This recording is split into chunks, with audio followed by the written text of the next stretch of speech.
Nate Biltz Podcast. Keep learning. Keep growing. Get better today.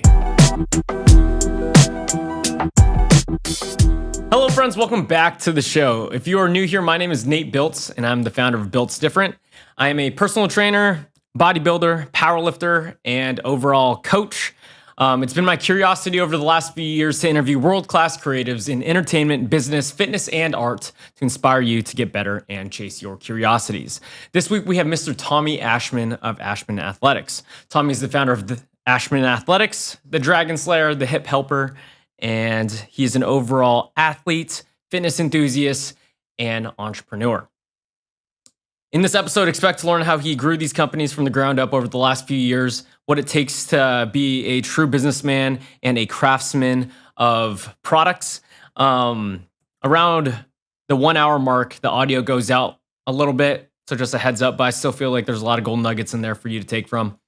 If you'd like to support the episode, there are some partnerships in the description below. And if you find value out of this episode or any of the episodes previously, please take the time to like and subscribe to the show. It's my goal to interview some of the best humans in the entire world within this year, and pressing that little subscribe button can do just that. And here is Mr. Tommy Ashman. Mr. Tommy Ashman, back on the pod. Thank you. It's good to be back. What's up, brother? Dude, so much. It's been a minute. It's been almost a year and a half since our last episode. I know. I feel like we move quickly. We do. And I think it's also cool because our relationship has changed drastically since the first episode. How so? I don't think we hung out before the first episode. I think we met the one time and you invited me on, and then we became friends. Okay. And then we hung out a few times and we saw each other, and then I went on the second time, and in the last year we actually hung out a bunch and we run together and we've trained together, and we've actually become really, really close friends. So yeah, I guess I didn't really think about that. I see you a bunch and we talk a bunch, but when I actually look at it, it's oh yeah, our last podcast conversation was December of 2023. Yeah, time flies by.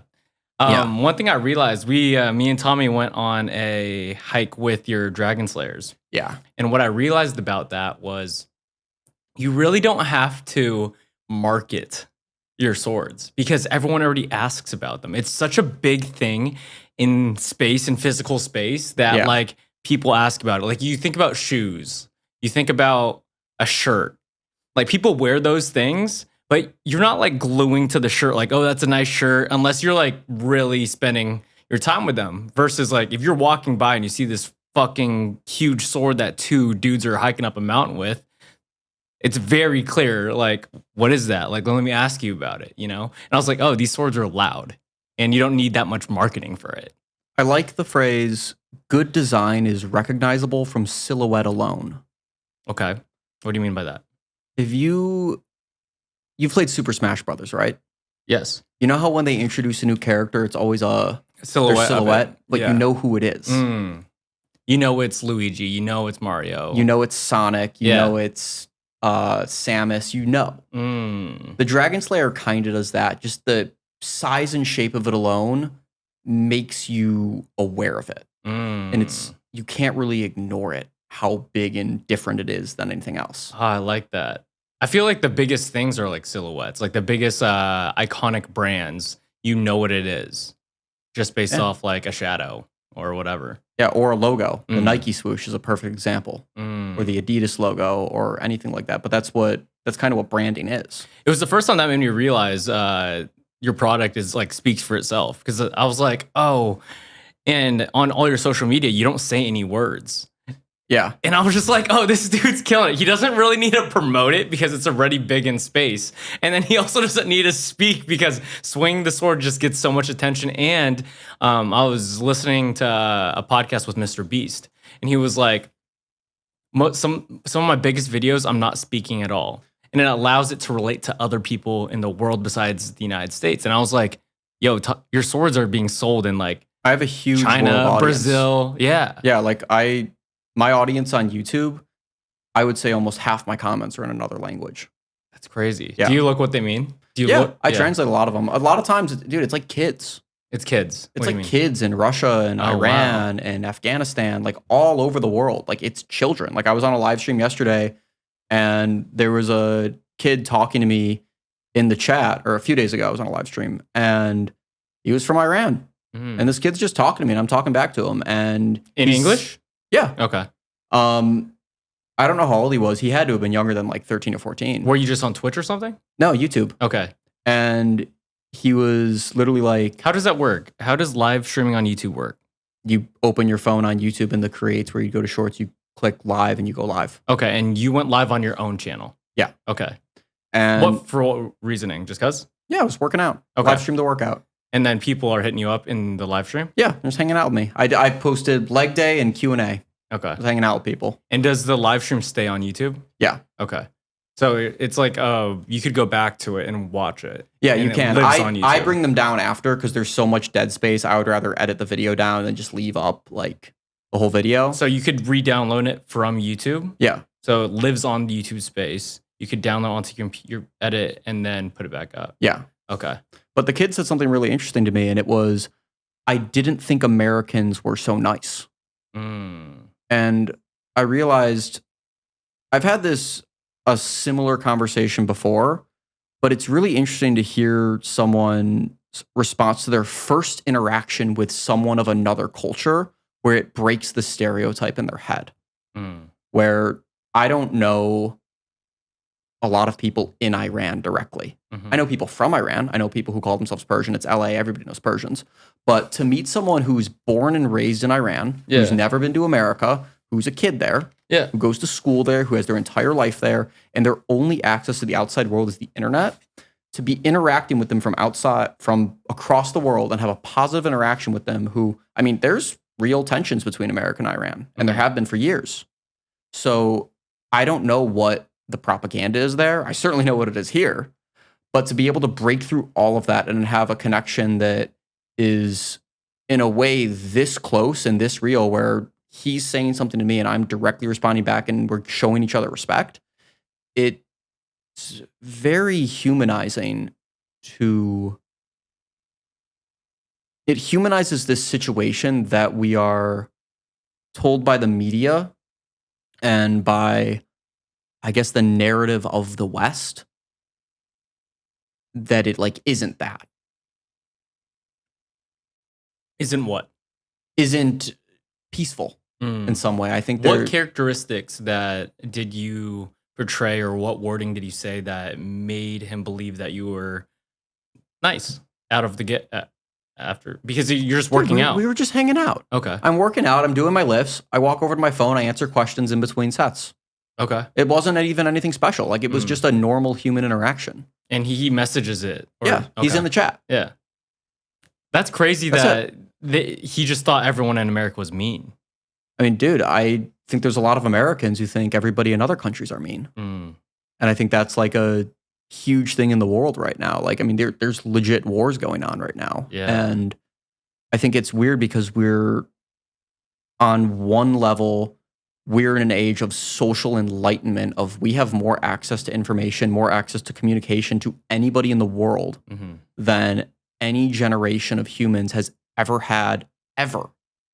And at the same time, there are still powers that have enough power and influence to effectively gaslight and manipulate people enough to convince groups of hundreds of thousands, if not millions of people to go to war with other groups of thousands or millions of people over land that neither of them actually own, that the governments own, that they're taxed on. Like it's weird when you actually think about it.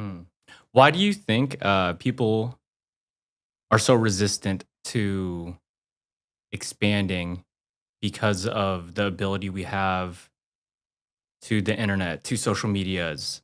There's so many people who are resistant, maybe parents, grandparents, maybe even people our age, who aren't utilizing these AIs or social medias to the way that you're using them.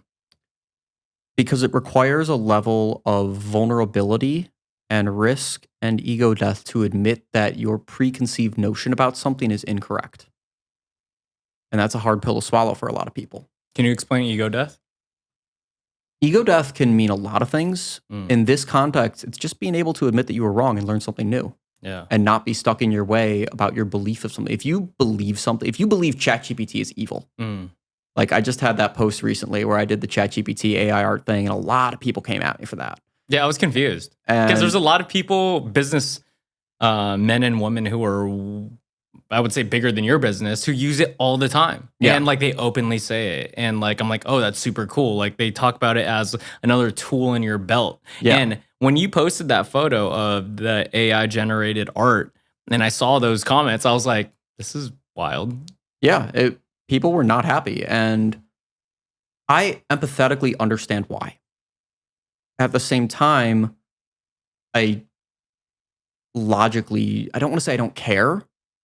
I care on a human level, but I can't take my understanding of their rationale as to why and think this makes more sense to me than my understanding as to why I decided to do it. And so that's why I decided to go with my way.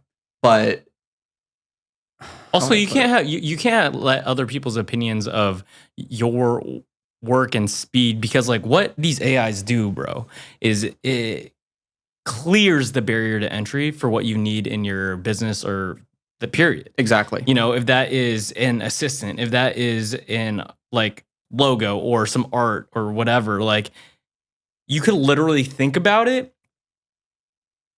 navigate words properly in a form to input it into ChatGPT, and it gives you an output in less than a few minutes of something that used to take me I could go back to the bitters company, months to generate. Yeah. Months to generate. It's a task machine. And it's, I compare it to a power tool. It's the difference between a jigsaw and a handsaw. Like that's how I see it. Yeah. And people aren't using axes anymore, bro. We got chainsaws out here. Exactly. Yeah. I'm not gonna feel bad for the really, really strong lumberjack who now isn't worth as much as, a regular lumberjack because the chainsaw was invented.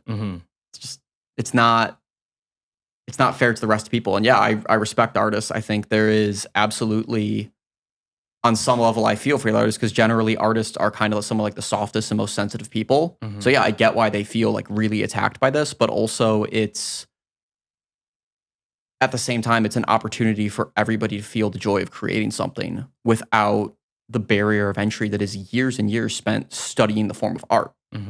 And in the same way, like as a martial artist, I'm not going to complain about guns existing. Like there's still value in learning to do something. Like if you love drawing and it makes you feel good and you want to do it, that's great. These people weren't making that much money to begin with. Or any.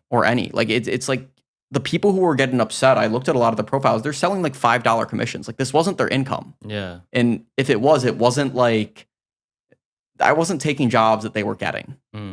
So in the same way, like, yeah, martial arts are useless now because guns exist. I don't think that's true. I also think it's a totally different field in the sense of like, you think you guys are playing the same game, but it's totally different. Like to sell an art piece, bro, it's not how good the art piece is. Like there's so much more behind it. It's the scarcity of it is the biggest thing. It's like, how do you brand your art to be able to be valuable? Like if there's 5 pieces versus 1,000 of them, you could charge way more. Scarcity, and it also has to make people feel something. Yeah, but there's that, period. So like you could generate something into ChatGPT and it could be a really good photo or picture or poem that makes you feel something. But the thing is, people fall in love with the person behind the art piece, like the story of like, for example, the Dragon Slayer sword. It's based off of this anime and off of like your story of martial arts and how you want to integrate strength lever-based training to lever-based training and martial arts to a strong like space of make your own thing out of it, and it's basically you integrating all these things into what you're doing now, which makes it a good story as well as a good brand. Yeah, exactly. Yeah. And it's also demonstrating results too. What do you mean? Well, if you look at what my videos looked like 2 years ago versus what they look like now, so much different, bro. I've shown that I've taken this thing that people who experts, if we can call them that, in the sword world have long said that gigantic swords are unrealistic, impossible, can't be wielded, and I'm showing in real time that that's not true. Yeah. And I've always kind of looked at this as a 5-year plan. Fantastic book I've read called The 72 Methods. It's about 100 years old, and it's about the training methods of the Shaolin monks. And the cool thing about Kung Fu is Kung Fu doesn't mean martial art. Kung Fu means excellence through hard work or mad skill or just like something cool. Wushu is martial art. So the idea behind Kung Fu is that you have this thing that is quote unquote impossible. And through just persistent effort, you gain mastery of it and do something that nobody who has not put the 10,000 hours into it can do. And the way I look at Dragon Slayer training is a lot more like that, where it's not just about like, how good would this be in combat if I gave 1,000 Dragon Slayers to 1,000 soldiers versus, 1,000 regular swords to 1,000 soldiers? It's impractical for that.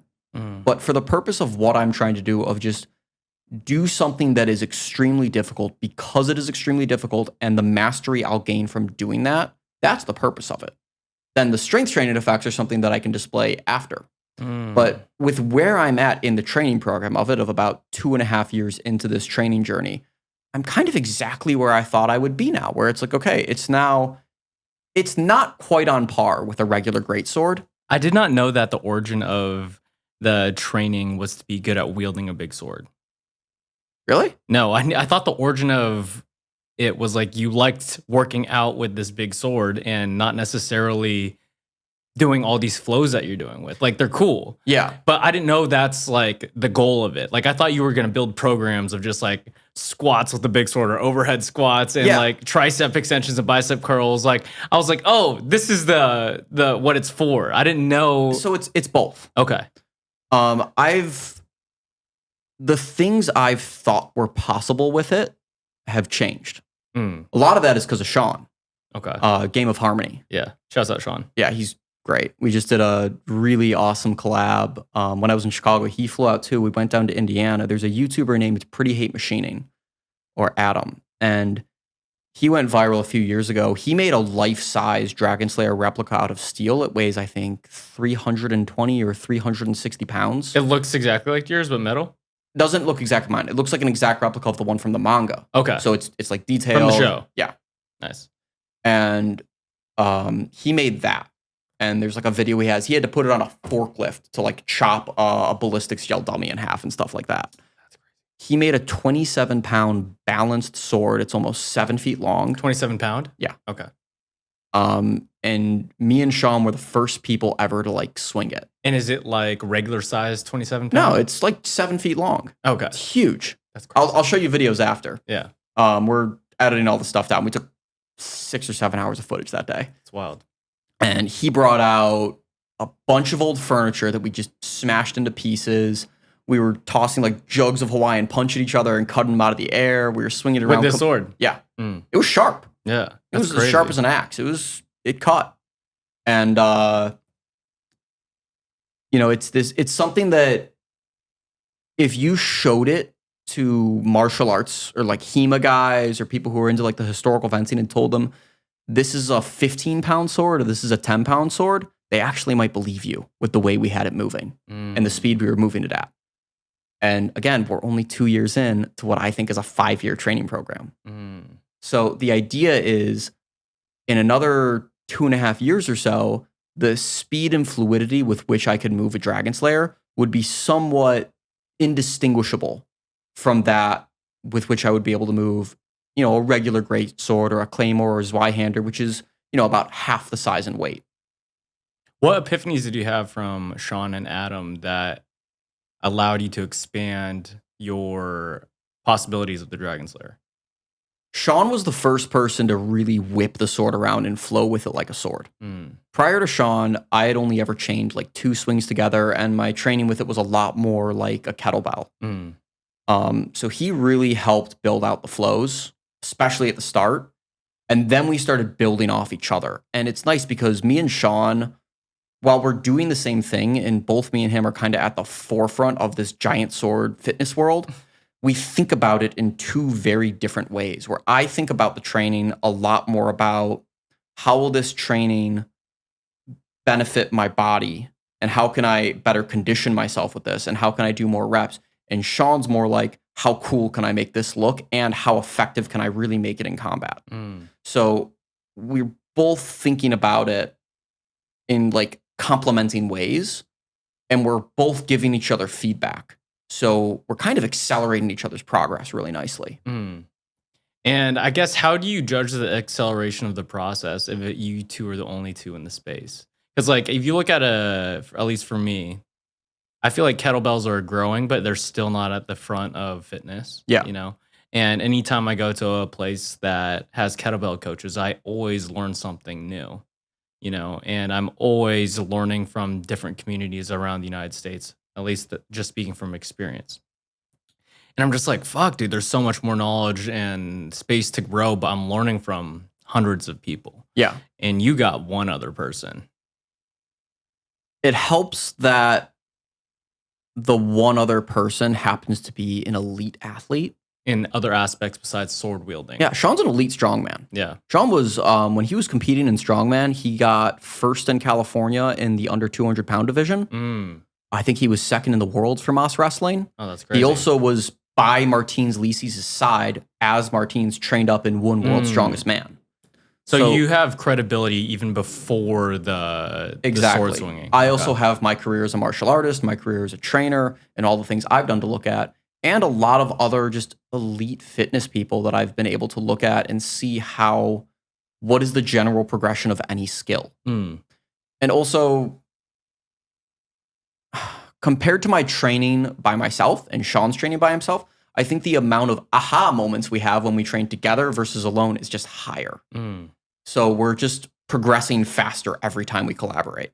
So what's the training aspect for the swords? Because I know you're doing natural bodybuilding stuff as well. You're doing the Hunter Games that we'll talk about here in a bit. Yeah. And all these other side quests. So do you have like a scheduled program that you train for these swords? Is it just like, I'm going to go out there and flow? Is it just I'm going to do reps of certain things? Like, what's the whole process for training with the Dragon Slayer right now? Depends on the day. Okay. Sometimes a mix of both. Excuse me. No, you're good. It's the coffee. Usually I'm training with about 3 days a week. Excuse me again. And it's 3 days a week strictly for Dragon Slayer. Not strictly. I'm still doing my other training as well. Okay. But depending on what the workout is, yeah. So on days that I'm doing a lot of reps with it that are just very rep heavy, it'll be just Dragon Slayer training because I'm just locking in repetition. So like I'll have a day where I'm like, okay, I want to work on just around the world hand switches and X swing. And I think you know those swings at this point. Yeah. The X swing is the upward slash into around the world slash. Around the world hand switch is just the around the world slash with a hand switch behind my head and a foot switch as well. And I'll work on just that. Okay. And I'll do, 100 of each in a row. And it's very similar in workout style to doing high reps of a kettlebell snatch or something like that. Like if you were competing for kettlebell sport. And that's just to sharpen that one move up. And as I'm doing it, as I'm getting tired, I'm finding flaws in my technique. Places I can save energy, places I can be faster, all that stuff. And then that makes the flows sharper. Then the flows feed back into that, where as I'm flowing, I'll find a move that I'm like, oh, I don't like how that move felt with this flow. So then I can go back and practice that move over and over and over and over and over so that the next flow is even sharper. So it feeds off of itself. Yeah, just being a consumer of the content myself, I was just like, oh, that's crazy that he picked that up so quickly in terms of, I was like, that looked choppy like 7 months ago, but now it's the exact same move, but it looks very satisfying, more satisfying because of how fluid it is. Thank you. And I was like, there's no way that he didn't put practice into this. He's putting hours behind. Yeah. That's not shown, And then it also helps that I have an understanding of bodybuilding, strength training, bulletproofing type exercises, other types of like functional fitness like kettlebells and clubs because I see what exercises I need to supplement in. So like I was having shoulder issues for a while. I got in a moped accident. I think it was actually like right around the time of our last episode. Yeah, it was right before. Yeah. You skid in the rain in Los Angeles. And Tommy pulled up my right shoulder. Yeah, Tommy pulled up one time and he was like, yeah, I was driving my moped in the rain and I skid and fell. I was like, yeah, bro, it was raining. Like, what are you doing? Yeah. And so I had to build my shoulder back from that again. And what was the process to healing that shoulder? Because there's a lot of people, you posted some mobility stuff online, that people be hating on your shoulder shit. Yeah, it's because it triggers people, man. It's also viscerally odd to see someone do a full loop through their shoulders. You don't see that every day. No. And you see it less and less as people get more and more muscular because muscles are in the way. And I even know it was way easier for me before I got more muscular. But the main process has to do with my relationship with my shoulder blades. And I think a lot of people don't have a very intentional relationship with their body. I certainly didn't before I got on the journey of like learning how to really move and operate my shoulders in space. And what do you mean relationship with your body? When people bench press and they're having shoulder issues, bench is just a great example because most people know what that is. I usually think it's because they're not 100% locked in with what their shoulder blades feel like, where they are in their rib cage, what every vertebrae of their spine is doing, how internally or externally rotated their shoulders are. So they're just getting down, getting in position and pressing. And there's not really a moment of like actually feeling every muscle in the back. And this is one of the things that natural bodybuilding has really helped with is the mind-muscle connection. And really being able to connect to and isolate every muscle in the upper back system has made me hyper aware of how these muscles need to be positioned and activated, where I want my shoulder blade along my rib cage for every kind of motion. Like I know that like if I'm doing a pull-up, I don't want my shoulders shrugged up like this. I want to pull them back down like this before I start the pulling motion. I also know that I don't want to be internally rotating my elbows. I want to have external rotation at the start of the movement. And I really take time to intentionally feel every piece of that throughout the repetition. So I'm feeling each piece and not just with the motion of the joints, which I would call the choreography, but actually the internal feeling of these muscles activating in my back. So how does someone develop that relationship? A great exercise to start would be to stand facing a wall, put your elbows on the wall at about eye level, and your hands out like this with your thumbs pointing away from the floor, and just rotate your thumbs backwards, keeping your elbows on the wall. Hold for a 1/1000, 2/1000, and feel as you get to the end of what your first point is on the 2/1000, you'll feel yourself go a little bit further and then come back. Repeat 30 times. Why does that movement help with that relationship? Because it isolates your external rotator cuffs. Okay. And after, 20 something reps, maybe 10, depending on how strong your rotator cuffs are, you're going to feel a burn. That burn is your rotator cuffs. If you feel that burn in less repetitions, it means you've been neglecting your rotator cuffs. Because if they're burning that quick that you can't even do 30 repetitions of just the weight of your arms rotating away from a wall, like with not even really against the force of gravity, it means your rotator cuffs are weak. So you have to train them. So that's why I say it's a relationship, because when I'm moving now, when I'm doing these complex movements, I'm feeling every muscle. Even in the flows and everything. Yeah. I feel like it's not words, but I'm talking to my body. I feel every piece. So it's interesting that you say that, because I see the difference from when I met you, you were 20 pounds lighter and you were very flexible, but there was still some knots that were not tied, in the sense of like, I saw the uncoordination of certain areas. Yeah. And to see like you become more strong in your movements, in terms of like, if someone does bench press, right, and it's loose, you could tell that they're not engaging the right muscles. Like now it's very structurally sound, like just your body seeing it over time. It's kind of crazy to see. Yeah. I mean, a great example is we did those rear delt rows when we trained that. Rear delt flies, yeah. Yeah, the rear delt flies. You never done them before. Never touched that exercise. And so I started light. I think, what would I do? 25 pounds in each hand? When I started at 20? You started at 10. Yeah, 10 pounds. And what was I doing? 35s by the end or something? You worked up to 35. I just had to feel what it was. I didn't get the technique for the first set. Second set, I got the technique. By the third set, I was able to use working weight because I felt it. Yeah. So that's what I mean by relationship is it's a communicative understanding between the mind and the muscles. And mind-muscle connection is probably the easiest way to say that. But I think relationship is a good word because it doesn't just start and end during the workout. It's all the time. Yeah. It's check in with my body. How am I feeling? Where's tense? Where do I have knots? What needs to be stretched today? What should I train today? All kinds of things like that. So I like that better too than mind-muscle connection because mind-muscle connection can only be for certain parts of the body, right? Yeah. Before I used to have really good mind-muscle connection with like a bicep curl, but I would say that mind-muscle connection was way better than me engaging my hamstrings.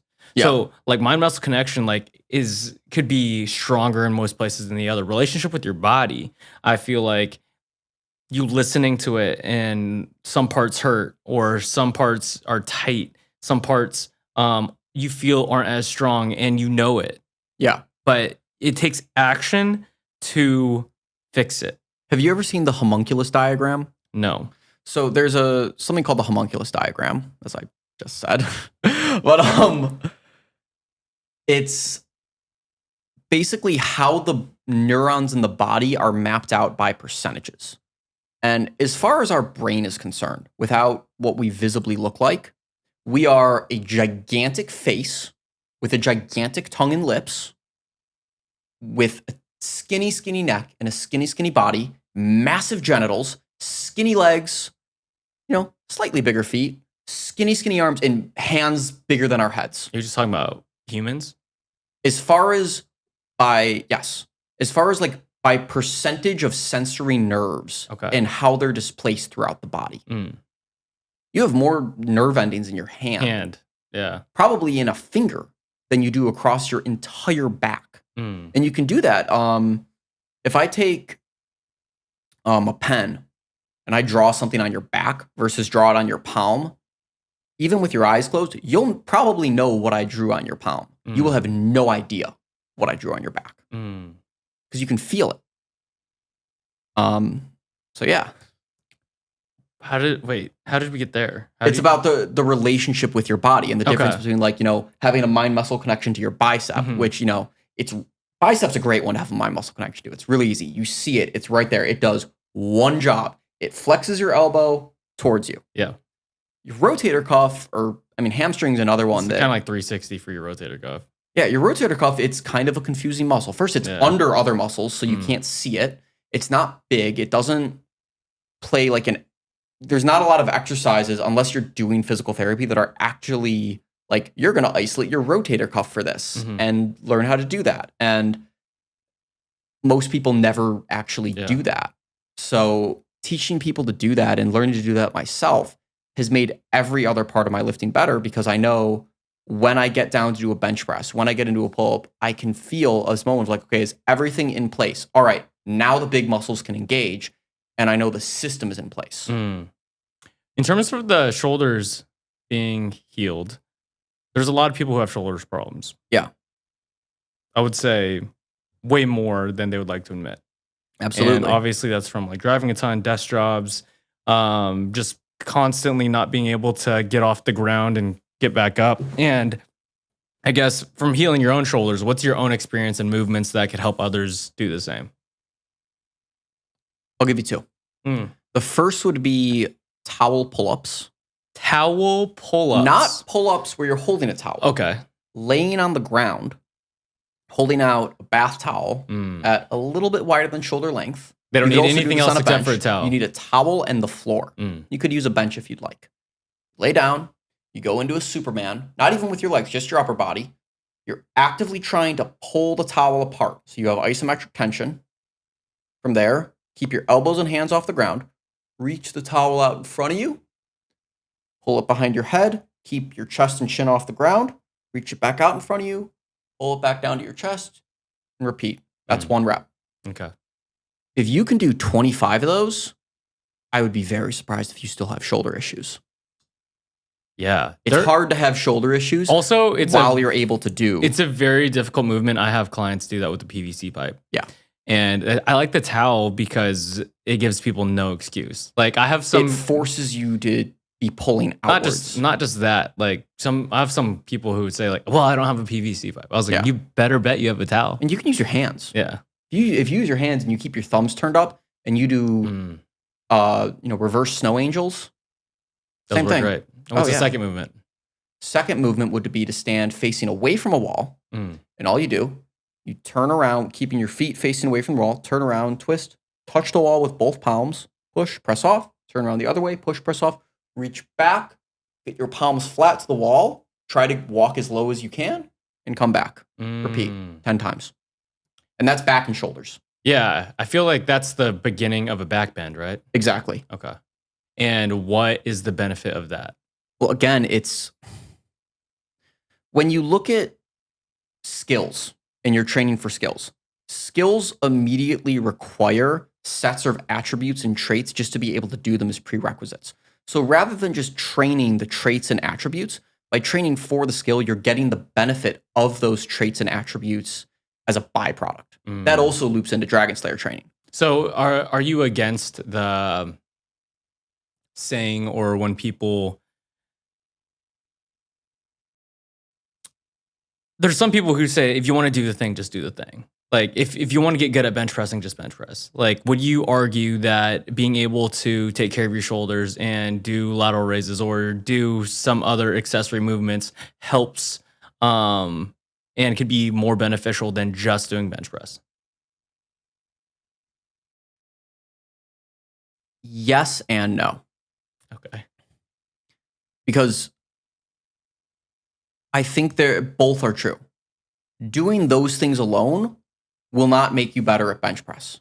But doing bench press alone without having a foundation of awareness of your shoulders could give you a ceiling to your bench press. It did for me.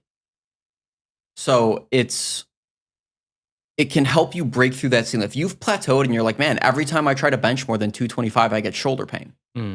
Well, maybe it's because your shoulder socket isn't stable enough to handle more weight because you're neglecting the muscles that would keep your shoulder blade in place while you do that. At the same time, if you only train those muscles and you don't bench, you're never actually loading the joint with sufficient weight to really build out those muscles and just build that raw strength. So you need both. I like that answer. That's what I would say. So it's both, but it's also like, I don't just view benching as an exercise anymore. I don't really view even strength training as just exercise. Strength is a skill. Strength is a skill. And you powerlifted, so you know that. It's very, very technical. It's also very different. Yes. Because the one thing that I experienced from powerlifting was you could be strong without physically growing, if that makes sense. Because right now, like, I'm in a bodybuilding phase, and like, I only wear large shirts now when mediums were fine. Like, my lats have actually grown a ton. Dude, you got wings. I got wings now. But the thing is, I cannot deadlift or squat what I did as a powerlifter right now. But my legs look more aesthetically pleasing and bigger. Yeah. Because I'm not training for strength. Yeah. It's a totally different skill. And your squat is still mean though, dude. Thanks, bro. I appreciate it. But like I was squatting like 405 for sets of 2, bro. Like on a back squat. I don't think you realize how strong that is for your size. Yeah, I know. Like, that's really crazy. Like, I just got 280 for 3. It's a lot of weight, bro. Recently, that's a PR. And but you're also a lot lighter. Like, what do you weigh now? Like 160? 155 this morning. What did you weigh when you were powerlifting 405 for 2? 166. Okay, so like my brother is 230 right now. 1 repping 405. Yeah. Sean, I think his all-time record is probably like 405 for 5 or something. But he's 200 pounds huge. too. Yeah. Like, you see a guy like that rep 405, and it's like, it's very impressive. Yeah. But it's like, okay, they're big. You're doing that at 160. That's intense. 166. 166 still. I mean, that's like, dude, what is that? 2.5 times your body weight? Yeah, almost? dude. I mean, crazy weight. I always compared myself to this one kid who went to community college with. Shout out Jeff. He got me into powerlifting. And he was 145 pounds, deadlifting 500 pounds for reps. Oh my God. Squatting 405 for reps. Like I'm talking about like 10 reps at like 145 pounds. It's crazy. And bench pressing 275 for a few reps at 145 pounds. Yeah. And I saw him when I was 19 years old when I started lifting weights. And I was like, this is just my friend. Like he's like any other normal guy. Yeah. Clearly, I'm telling you these numbers right now. That's not a normal guy. No. This dude is top 1% of strength training. He won every meet that he did at 145. And I was just, my entire lifting career, I was just comparing myself to this guy because I was a little bit heavier than him, like 150, 155, and I wasn't even touching those numbers. Yeah. But when I have friends like you who like actually know like other people who are in the strength community and like, bro, that's a lot of weight. I'm like, is it? It is. For your weight, yeah. Yeah, because it still is 1%. Yeah, still 1%. I think a 405 squat, it's like 1 in 25,000 people or something ever touches that. Yeah. I don't think I ever will. I feel like you would have to train for it. I would have to train for it. I don't think I will ever back squat 405. I don't know if it's necessary unless you wanted to get into powerlifting. It's probably not. I might Zercher it one day. I'm moving further away from back squats just because I don't really have a good time when I do the movement. And I'm finding that I just have a better time when I do Zercher squats. I get the same benefit. Also, like, I feel like there's no benefit to you if you're not doing powerlifting. Yeah. And I'm realizing there's so many other good movements out there. There was a good like year and a half where I really wanted to like chase the powerlifting lifts just for ego. Mm-hmm. And it's because definitely an ego thing. There's ego and there's also like, man, everyone's doing it. It just has to have something to it, doesn't it? Yeah. And in like the last 6 months, I've kind of been like, you know what? I would rather trust my own personal intuition about my training and what it feels like and what it needs to be than what everyone else is saying. And I like Zercher squats more than back squats. I like doing full Zercher deadlifts more than conventional deadlifts. Yeah. And okay, I need to ask you about that because that's a movement that I would say you're 1,000x better than me at. Because I've worked on them a little bit lately. Just because I've been having back pain and Jefferson curls and Zerchers, like they could be very beneficial for rehabbing. Yeah. And I know I'm doing a good job because about 10 days ago, I couldn't even hinge at all. Yeah, I remember you saying you hurt your back. Hurt my back really badly. And so I implemented Jefferson curls. Like I couldn't even sit down on the toilet, bro. Like it was bad. I couldn't sleep. Like it was the most extreme pain that I felt. I was really worried because I'm prepping for a bodybuilding show. I gotta lift some heavy weight. And like it hurt to squeeze my glutes on a bench press. Like every movement was hurting.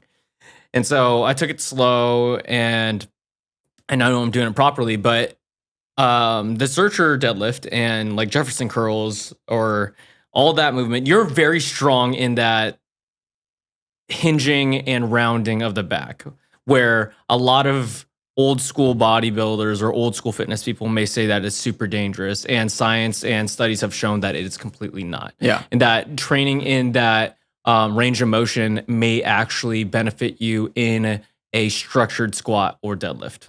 Well, it's funny you say old school because it depends what you mean by old school. If we go back to old school, like further down, we go back to pre-Arnold era. Yeah.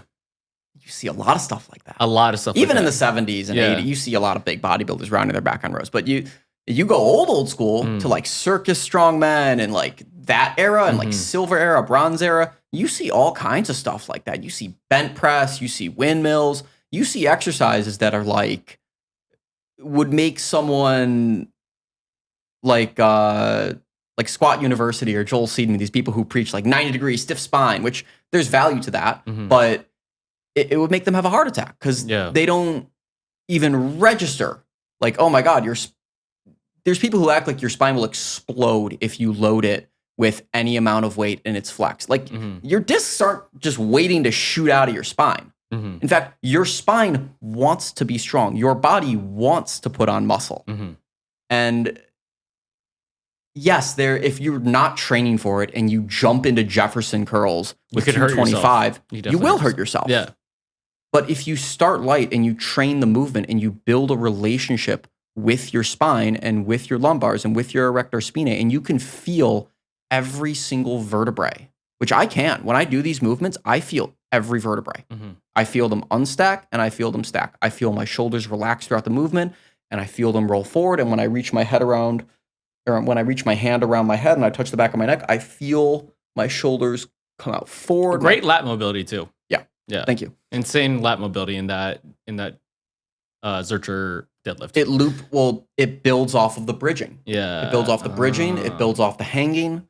So it all kind of works together. How do you decide what to train these days, bro? Because me experiencing just like my strict bodybuilding, I'm definitely missing my functional training of kettlebells, as well as I'm missing a lot of other things that I usually would train. But I guess intuitively training for you, how do you decide what there is to do? Because there are more movements and more sport or more things out there than you could possibly do.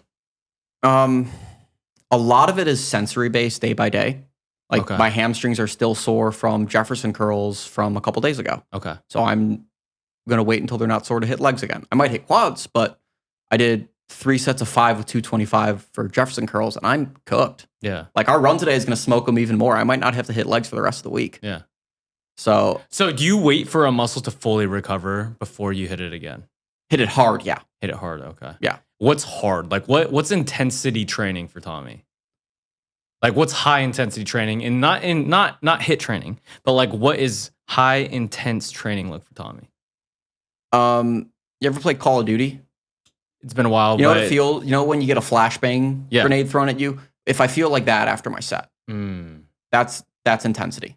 Okay. So I like to have sets like that. I love when I like get up from my set and I don't even know where the fuck I am. Wow, that is such a good description for it, because sometimes when I push myself and I get lightheaded just a little bit, and then you come back to consciousness.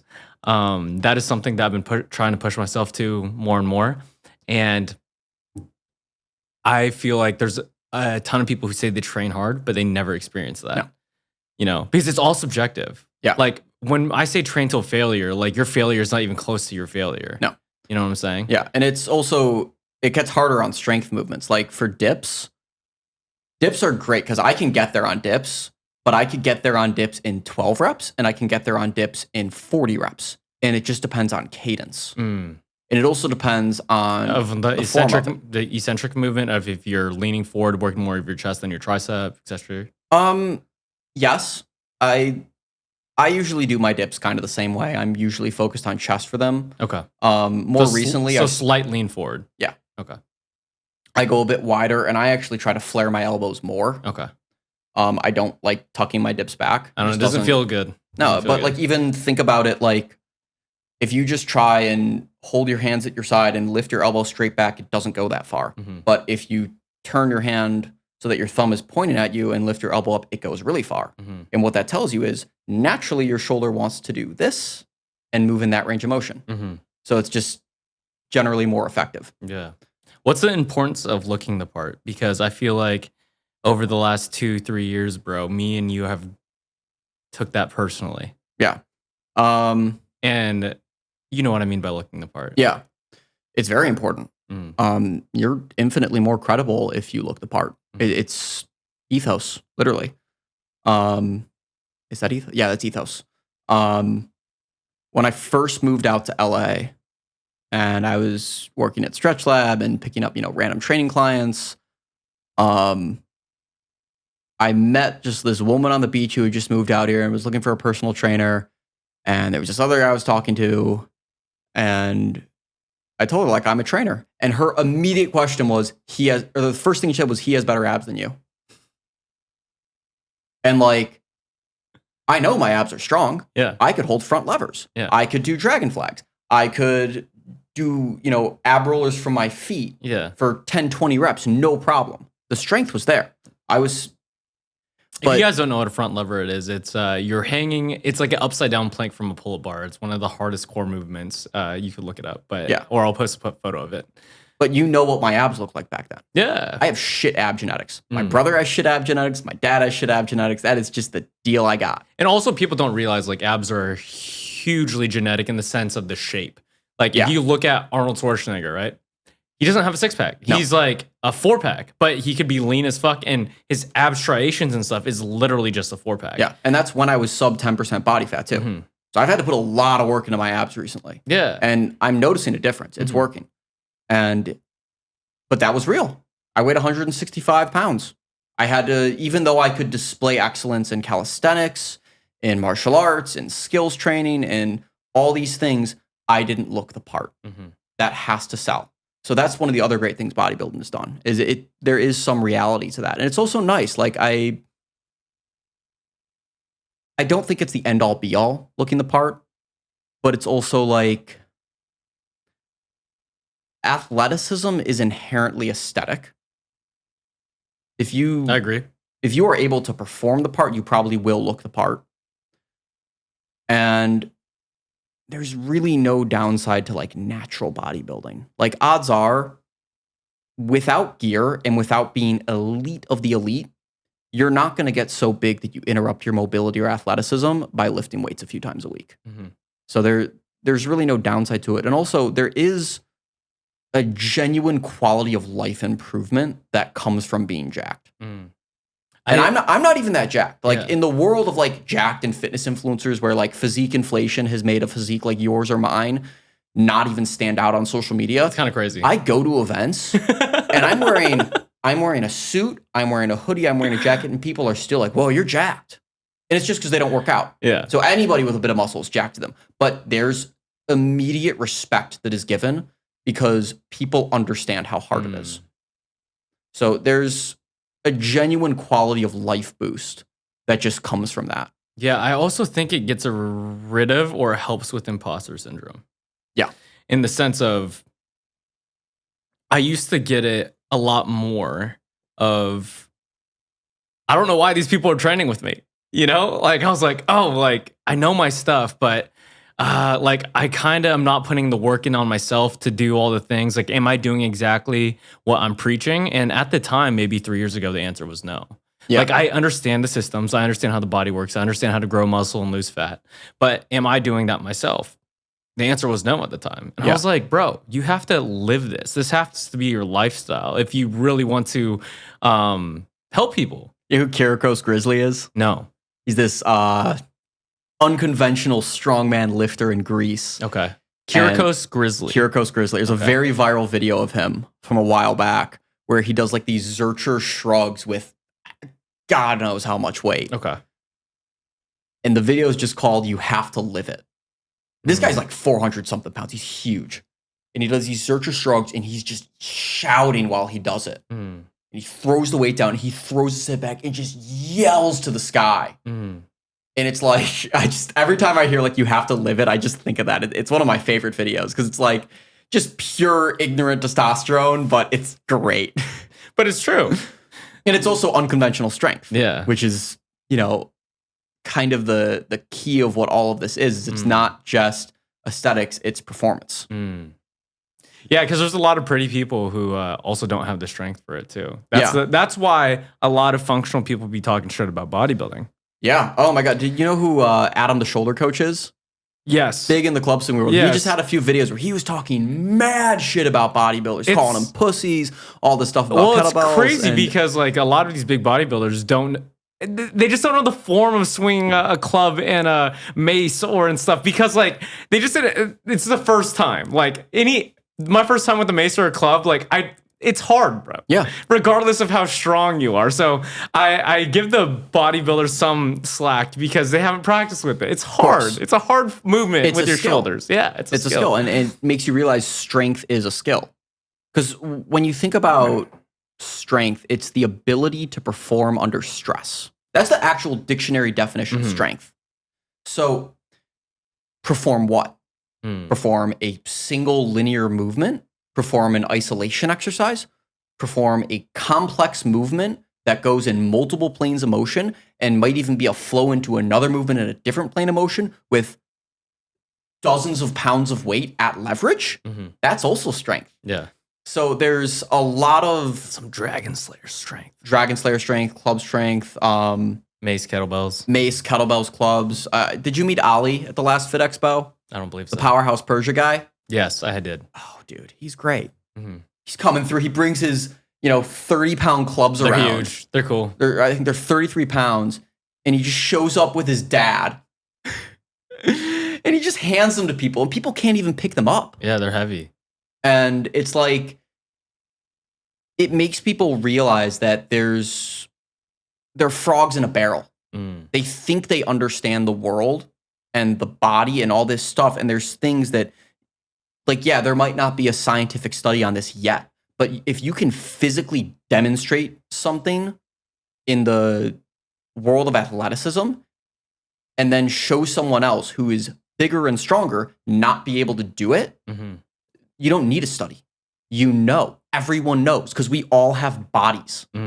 So we all viscerally understand immediately that when you see world-class powerlifters not be able to use these clubs, and then a guy who's like our size be able to do them with ease, it means there's something there. There's a missing link that he's worked on that they haven't. And yeah, he might not be able to powerlift, but that's where we can collaborate and learn from each other. And the thing I'm really seeing in the fitness industry right now that is actually really upsetting me is there's this imaginary war of training philosophies between all these people. They're all right. They're all right. And they're all wrong for not admitting that. Yeah, it pisses me off because I'm like, this is the right way. And I get it. I only get it in terms of selling something. I only get it if like you're a kettlebell coach and you're saying this is the only way to train because you're selling your online course or whatever. I understand that. But also, I don't think you should say that because it's not true. It's dishonest. Yeah, it's dishonest. And they know that. You don't get that elite and not know deep down that other people who are elite in other fields put in just as much work as you, understand the body just as much as you in their own way, and all that stuff. And in the same way, I would, this is a hot take, I would say the medical field is just as dishonest. So I was just home in Chicago, and you met my parents in October. Yeah. Both of them lovely people, aging very poorly on a joint level. Yeah. Hey, your dad's getting after it, though. My dad is getting after it. He had his second knee replacement in November. He can walk up and down stairs again. He was bouncing around. He was bragging about his RDLs. Oh yeah, you heard him on the phone. So my mom has a pinched nerve in her back right now. Okay. Something with her spine, just from years of improper posture and not training her core. And she gets insane shooting, fiery pain down her leg. Sciatica from the back? I don't know if it's sciatica. Okay. It's probably just like about as severe as sciatica can get. Okay. Excuse me. But while I was home last week, literally a few days ago, I was upstairs and I hear my mom crying in pain on the couch. And this is just something she's been going through on a regular basis for months now. And she was about to get surgery and have her spine fused. And I was like, whoa, slow down. You do not need surgery. Mind you, I was told I needed surgery for my shoulder. Yeah. We know how that went. Yeah. She's literally on the couch crying in pain. I'm like, Mom, your muscles are locked up. They're pulling your spine into this locked position, pinching the nerve. If you release the muscles, which are tight because they're not weak enough to be relaxed at length, it will release pressure on the nerve. And she's like, I know, but I don't know anyone near me who can do that. I'm like, I'm here. I'm here right now. I've been doing this now. I've been doing acupressure since I was 17 when I started learning this as part of Kung Fu.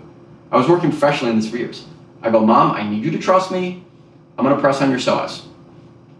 I put 3 fingers on her psoas. I press in. It hurts. She's telling me it hurts. I'm like, I know it hurts. It's supposed to hurt. This is the epicenter of this.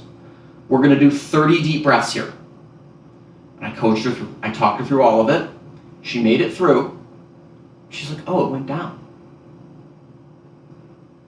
So my mom, who's having chronic pain, literally to the point where she's having trouble standing up sometimes, I made it go away in 90 seconds. Bro. Just by pressing on a point. That's such a real thing. Now, mind you, that's just what the hip helper does. Yeah. I'm selling a tool that does that now. It's that common. And the thing is, again, it loops back to your relationship with your body. The thing that I hate about the medical industry right now is that the answer is always through cutting you open or taking some sort of supplement. Not just a supplement, some form of medication. Yeah. And I've experienced that many times I have this one client who's in his, I think he's 77, shoulder pain, back pain, and has been cut open multiple times. And he was like, oh, I need this to feel better. And We just did some shoulder hangs and a little bit of myofascial therapy and just with a massage ball in your hip, similar to like what you were talking about. And he would be like, oh, that was awesome, man. Like, my body feels so much better. I was like, yeah, you don't need to be cut open, bro. Yeah. But the thing is, you get this person with a white coat who says you absolutely need this to enjoy a better life. And they have the skills and the knowledge based on their schooling, but they don't understand their own body. And they don't work out on a day-to-day basis. Because that's all they were ever taught. I know. So and at the same time, that's why you can't get mad at it either. It's because like they truly believe yes, that I can. too. I can get mad at it because it's wrong. It's wrong, and it's so wrong, and it's so blatantly obvious that it's wrong that it becomes dishonest. Because if I did that in front of a surgeon, and they saw me make my mom better in 90 seconds with my hand, and they still said, yeah, but surgery, they're lying. You are not smart enough to make it through medical school and see an actual demonstration of holistic medicine or massage working. I don't think that a lot of doctors see that. They're not exposed to it, and also they are conditioned to believe that their way is the best way and thus only way. And that's one of that's a human issue, is when you repeat something to someone so much and you make someone study something so intently, they're gonna take a level of pride in it. That loops back to ego. That's why it requires ego death to admit that these things are wrong or that there's another way. So the medical industry is interesting because it's very recent. I read a fantastic book when I first moved out here called Titan. It's the biography of John Rockefeller. Very much recommend it. I didn't finish it. Tom Standage's History in 6 Classes. It'll come to me later. But I learned about how the medical industry modernly was created, how the education industry was created. All this stuff was made by the Rockefellers. He wrote the books. He wrote society. He built the structure of our education system. The way we think about things, the way we're taught about things, the way the medical system is, it was written down by a person, just like you and me, not even 200 years ago. He just said, this is how it's going to be. We're going to base it around petroleum. The reason he was so passionate about creating the medical industry and legitimizing it and building this education around it is because his dad was a snake oil salesman. And that's in the book. John Rockefeller's dad was a snake oil salesman living double lives. Dude, not a great dude. How does his father being in snake oil he felt industry guilty about his dad peddling fake medicine, so he wanted to legitimize medicine as a way of morally making up for the sins of his father. Yeah, that makes sense. Which, don't get me wrong, there are so many incredible things that come with modern medicine. It's not an all-across diss on modern medicine, but it is a statement of most people they'll listen to an expert opinion before they believe something that they can see with their own two eyes. And if you don't trust what you're seeing with your own two eyes, you're not even like in charge of your own life. Also, there's multiple ways of doing things that could be just as good or even better. Exactly. Like, for example, circling it back around to different forms of training. Like, you could squat with many different things. You could squat with the club, you could squat with the barbell behind your back, a barbell in front of you, you could squat with the kettlebell, and there's different benefits to each thing. Yeah. Like, if you squat a front rack with a kettlebell, like, you are definitely taxing your core way more than a back squat with a barbell on your back. And you're working your forearms way more. And that could be potentially better for you, full body-wise, than a barbell back squat. And the exercise scientists will argue that it's not sufficient load for your legs, because you could load your legs way more with a back squat. 100%. But again, how strong do you need to be? If you can load two 72-pound kettlebells in a front rack and hit 30 squats with 150 pounds front rack, your legs are strong. You're fine. You're fine. Unless you don't need more than a that. powerlifter, Yeah. you really don't. So like, I'm kind of ditching deadlifting right now to focus on zerchers. Yeah. I want to hit a 4-plate zercher, and I was having this Why? because I want to. Okay. Because I have 325 right now and I feel good. And I'm like, you know what? I think I could do 405. Okay. I think I have it. And I was talking with Sean about this. But you don't need to.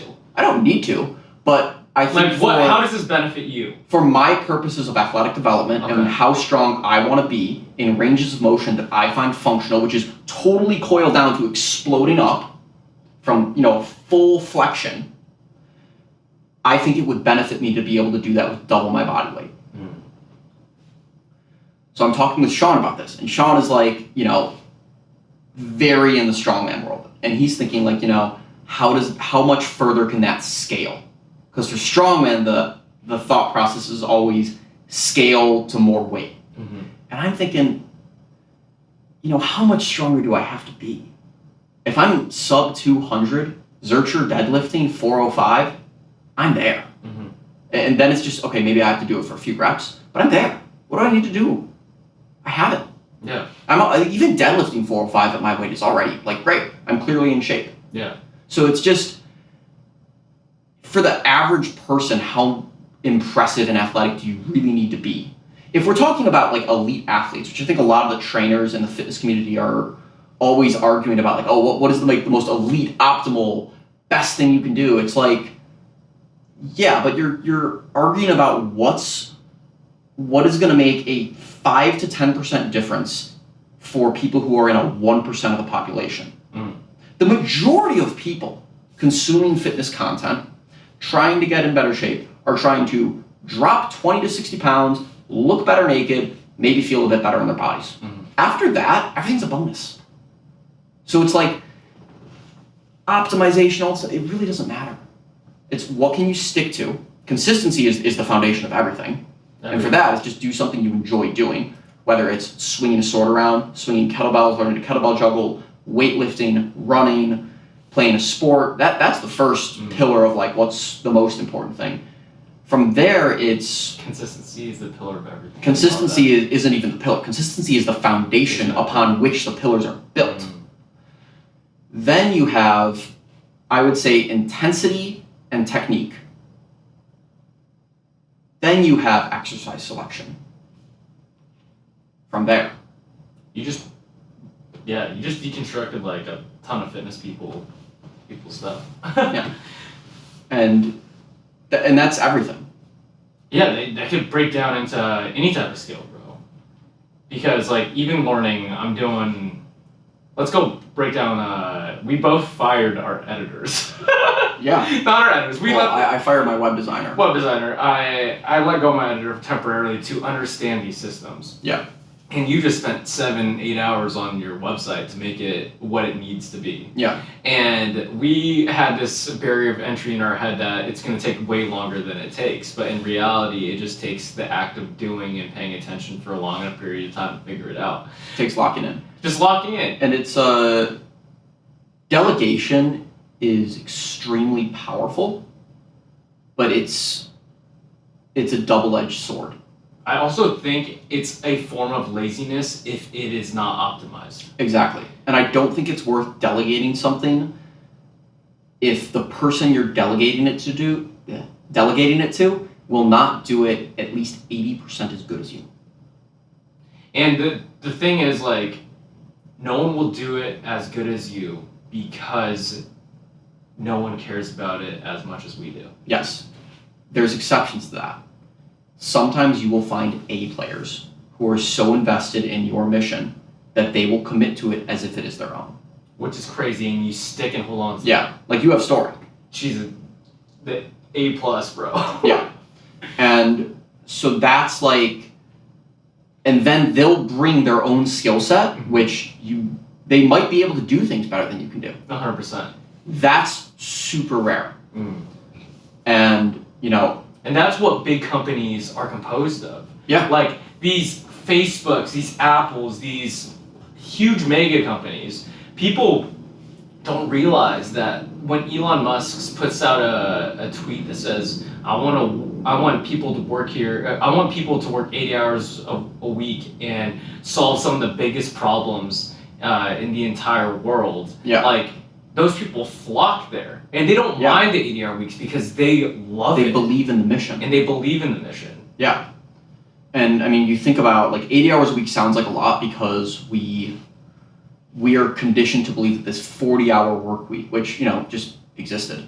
Which was only made like 100 years ago. Yeah, it was just written. Yeah. And weekends are only 100 years old, I think. Yeah. But there's also a level of like, I see a balance of both the ideologies. I don't think most people want to work 80 hours a week. No. I think like on a what is best for the world level, I don't think most people should be working more than 30 to 35 hours a week to make, a basic livable wage to live just a generally social life. At the same time, there are very purpose-driven people who would like to wake up and do nothing but work to achieve their mission. You and me are good examples of that. And there's this imaginary war of philosophies between these two people. Of, the people who are working a lot will see these people as lazy. And the people who are, just want to spend less time working and more time just relaxing and enjoying life will see these people as, greedy or inhuman or insensitive to that. And they're both right and they're both wrong. And it's a culture war. I also think it's just like, what is your desire? Do that.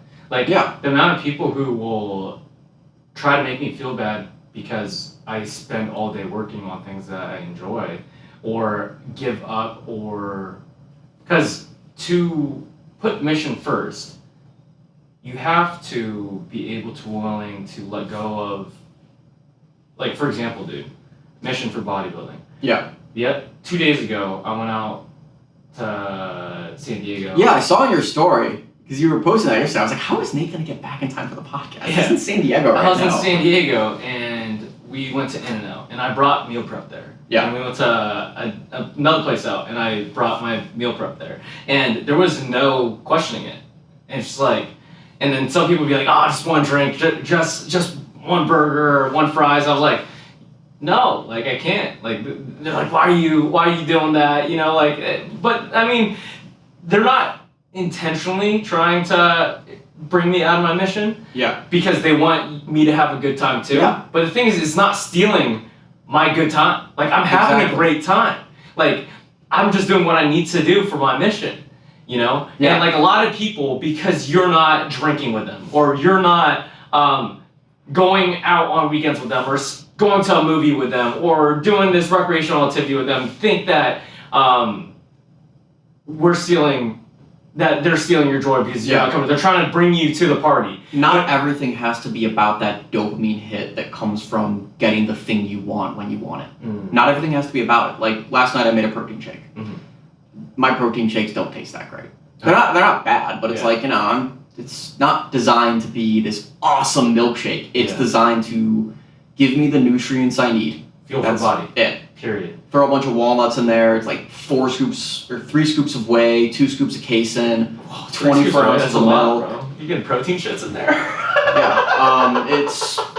I didn't really get to eat yesterday. I haven't gone grocery shopping since I got back from Chicago. So I was just making do with what I had.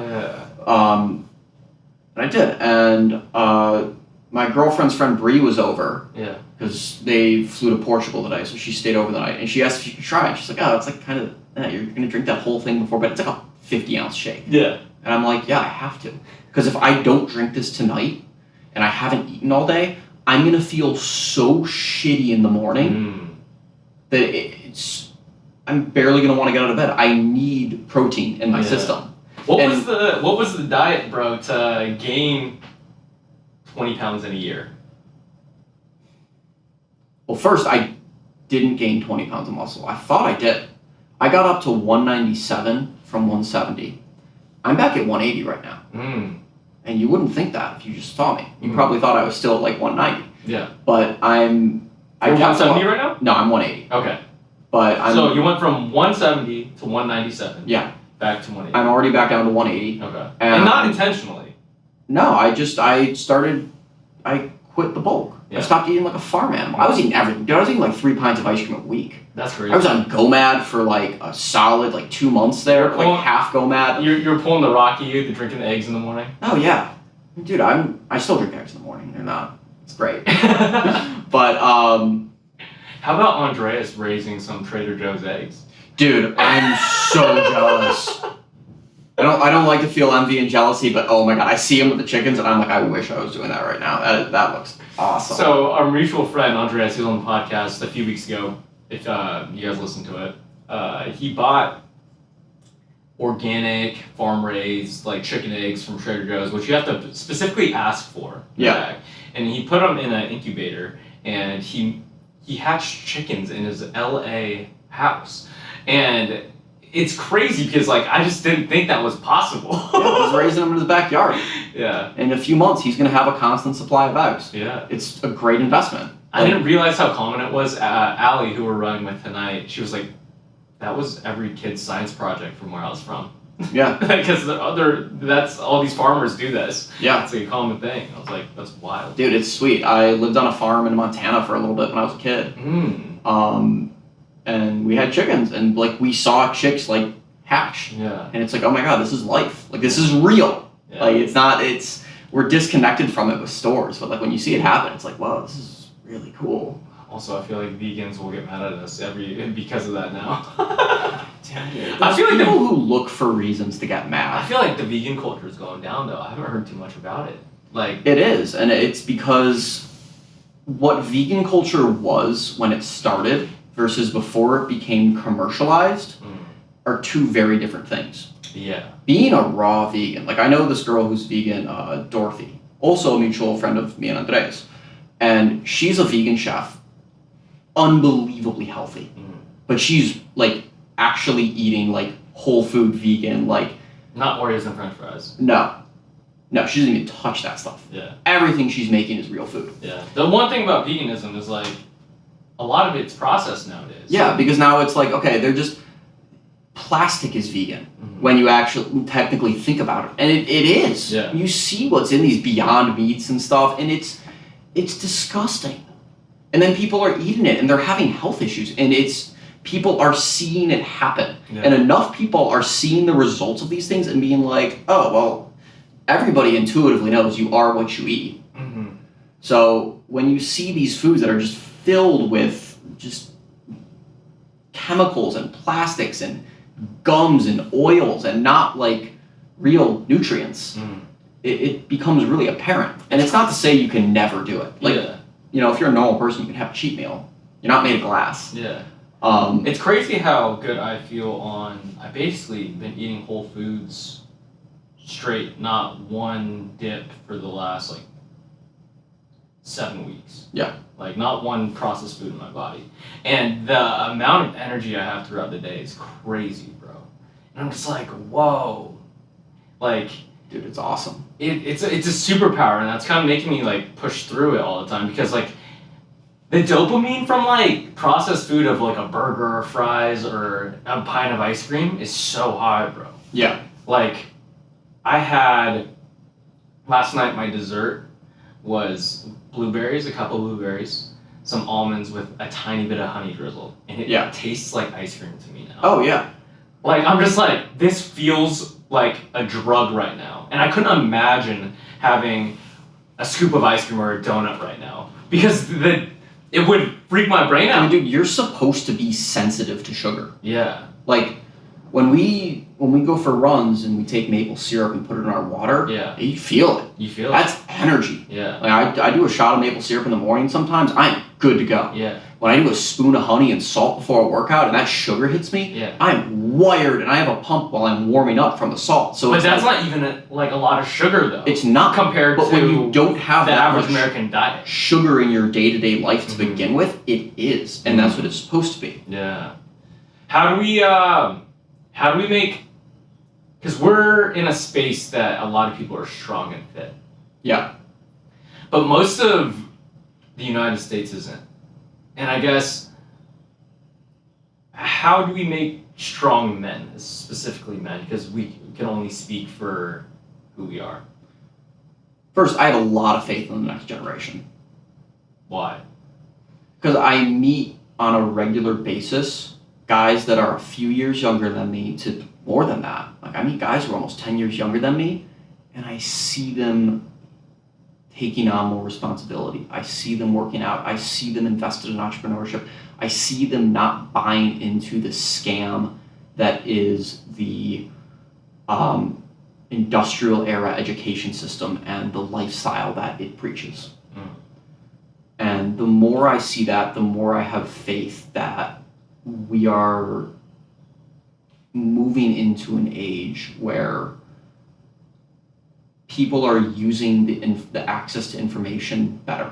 And I think the younger portion of Gen Z is actually going to be really great as they get into their mid-20s as well.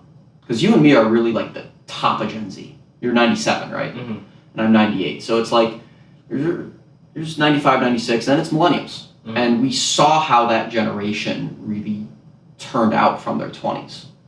So as like, you know, these people who are, you know, Gen Z goes all the way to what, like 2005, I think.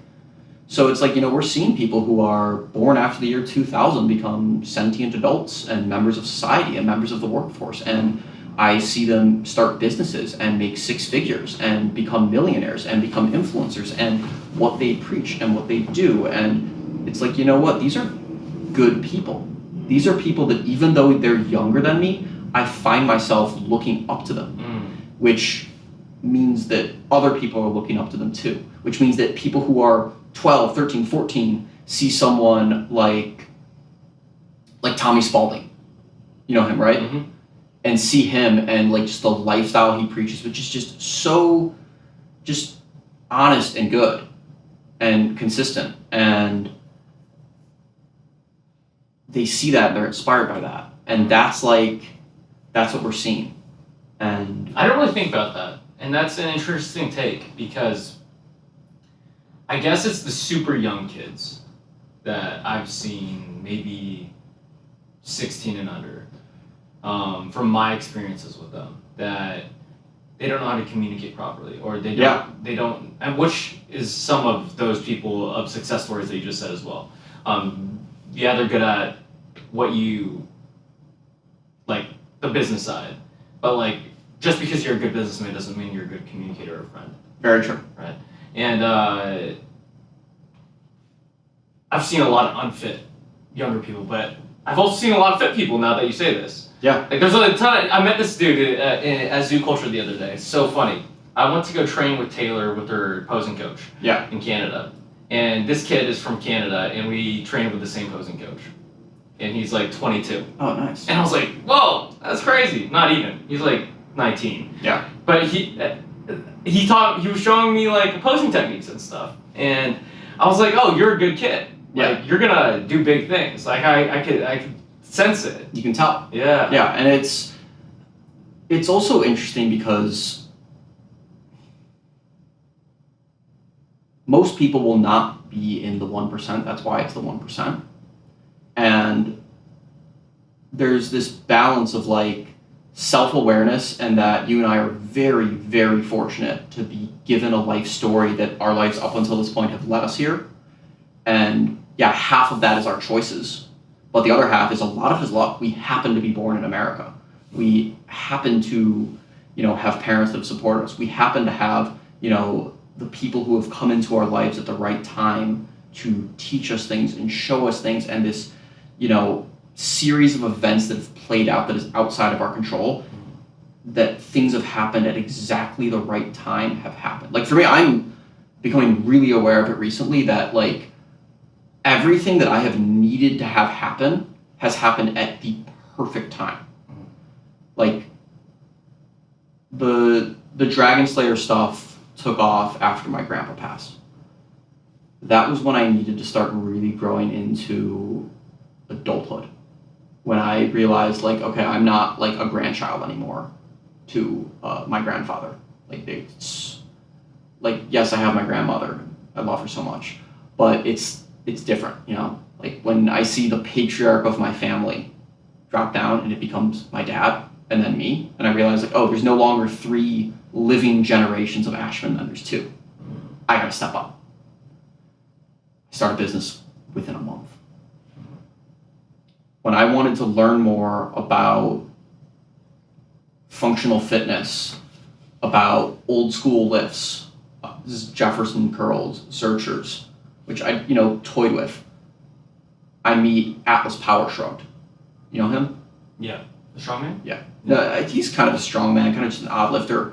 Turns out he lived like 15 minutes from me. We meet up and work out, and he trains me. Wow. He shows me this, we do a collab. And it's like, wow, I had a guy who's at the pinnacle of this stuff, one of the best in the world, train me in person. I got to learn directly from him. I'm building out the sword thing. The first person I meet in 2019 when I first brought the sword to the beach, Sean Couch.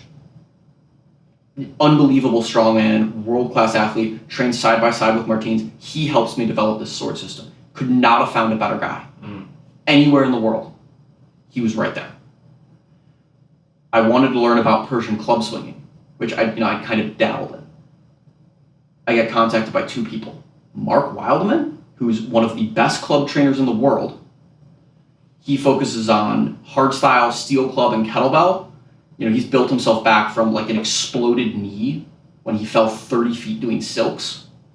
How do you know this is not coincidence? I believe it. I don't know it. What's the difference though? I don't know. There's no difference. It's like, it's just, and it's one of those things where like, I don't know whether it's coincidence or not. I believe it's, meant to be. I believe it's meant to be. All I know is it happened. That's inarguable. All I know is it happened. And then Powerhouse Persia, the national champion for club swinging. We get connected. I forget who reached out first. But he drives to Venice Beach, 4 blocks from where I'm living, and meets up with me and trains me, and we train together and we become good friends. It falls into place exactly when it needs to. And like, I can't look at that and think that is anything other than divine intervention and God playing a huge part in my life and my story.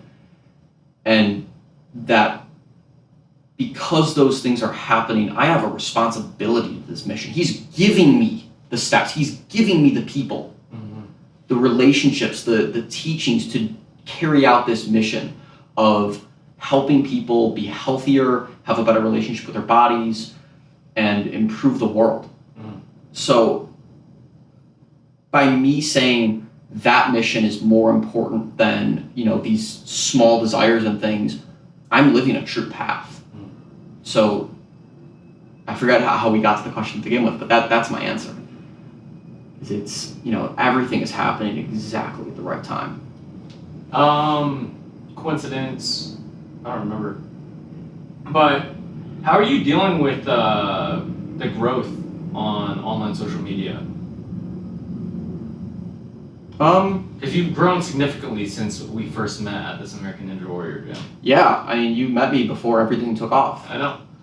I've seen you from zero. It's interesting, man. Like, I have kind of a love-hate relationship with it. I don't really think of myself as an influencer.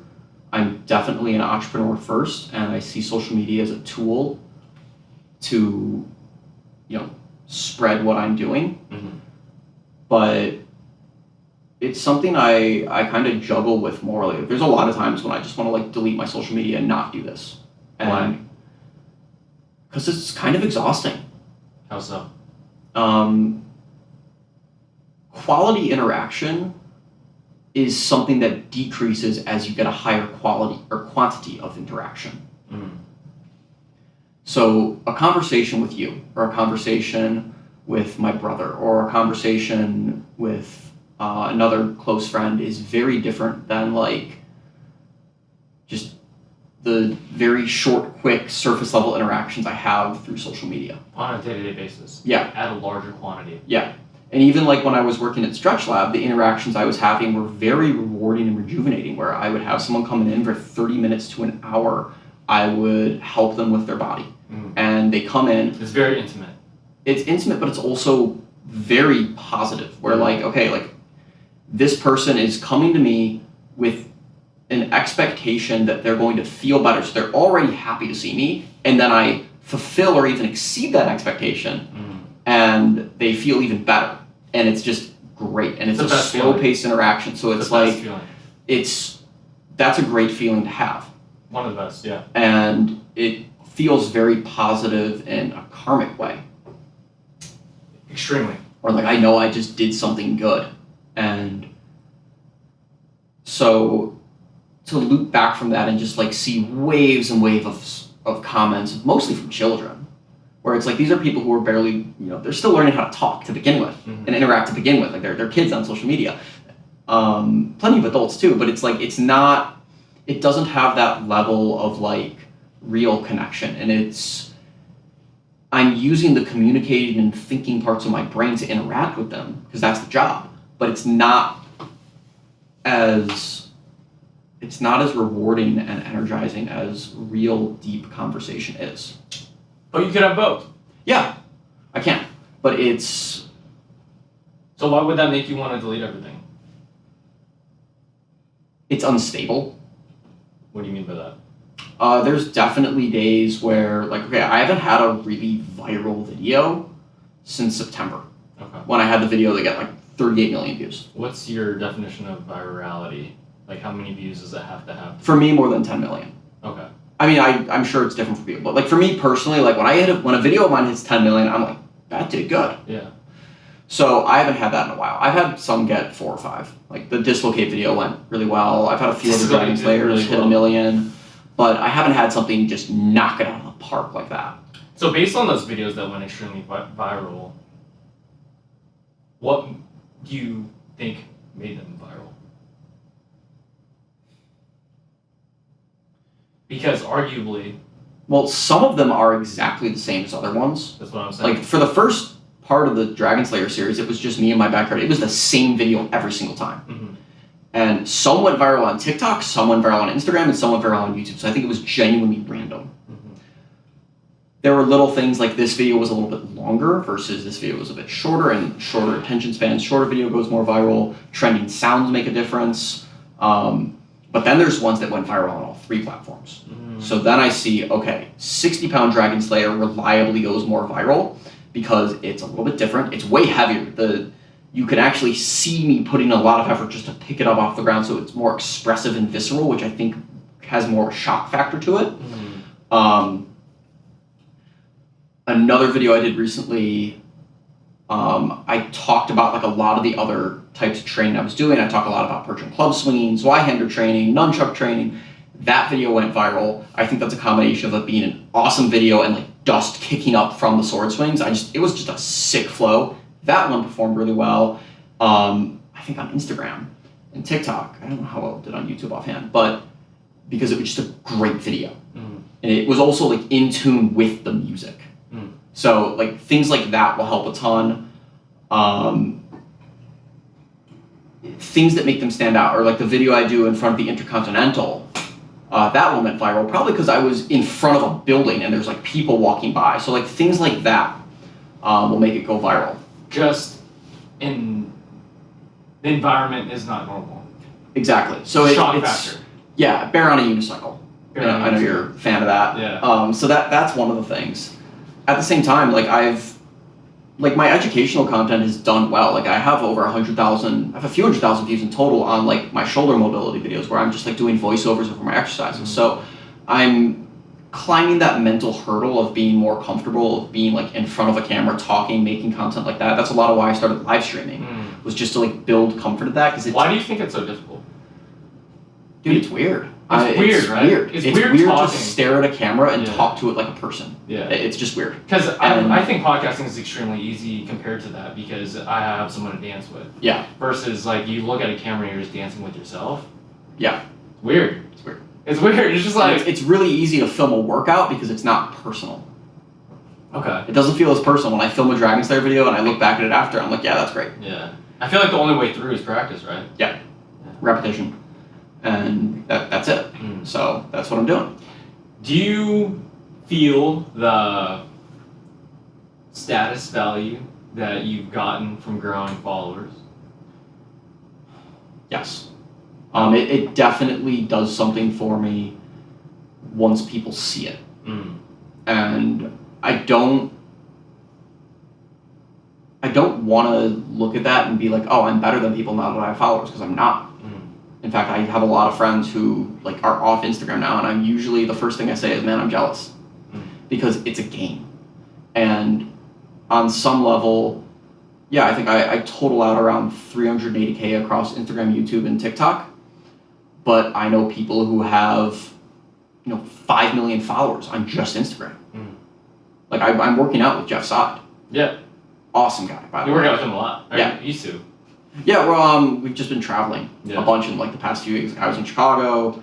He's in Japan right now, but he's gonna get back. We'll probably start training again. Yeah, it's a lot of people are desensitized to it as well because, for me, like Little T. Yeah. She's got millions of followers across her platforms. She's just a human. She's a cool human.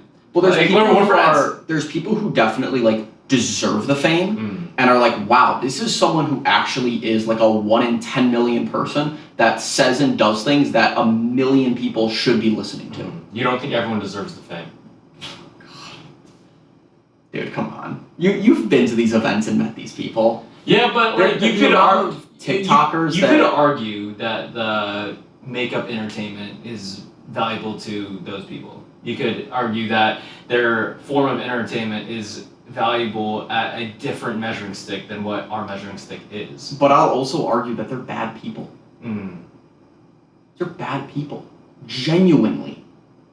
You look at like, I don't want to call people out because I don't know these people personally. 100%. But I see the behaviors of influencers. There's people who are running like OnlyFans pimping agencies. Okay. And using their fame and influence to do that. Sure. They base their content around destructive behavior. They offer nothing to the world. And they preach this, and it's entertaining in the way that a jester is. And because people are so impressionable... Like Dance Monkey Dance. Yeah, but we give these people platforms, and they spread hateful, ignorant, disgusting, degenerative messages to hundreds of thousands or millions of people. And no, they should not have that platform, or if they do, it should be regulated. Like, Jackass was great. Because Jackass was... Everybody understood what Jackass was. It was a bunch of guys doing dumb shit for entertainment.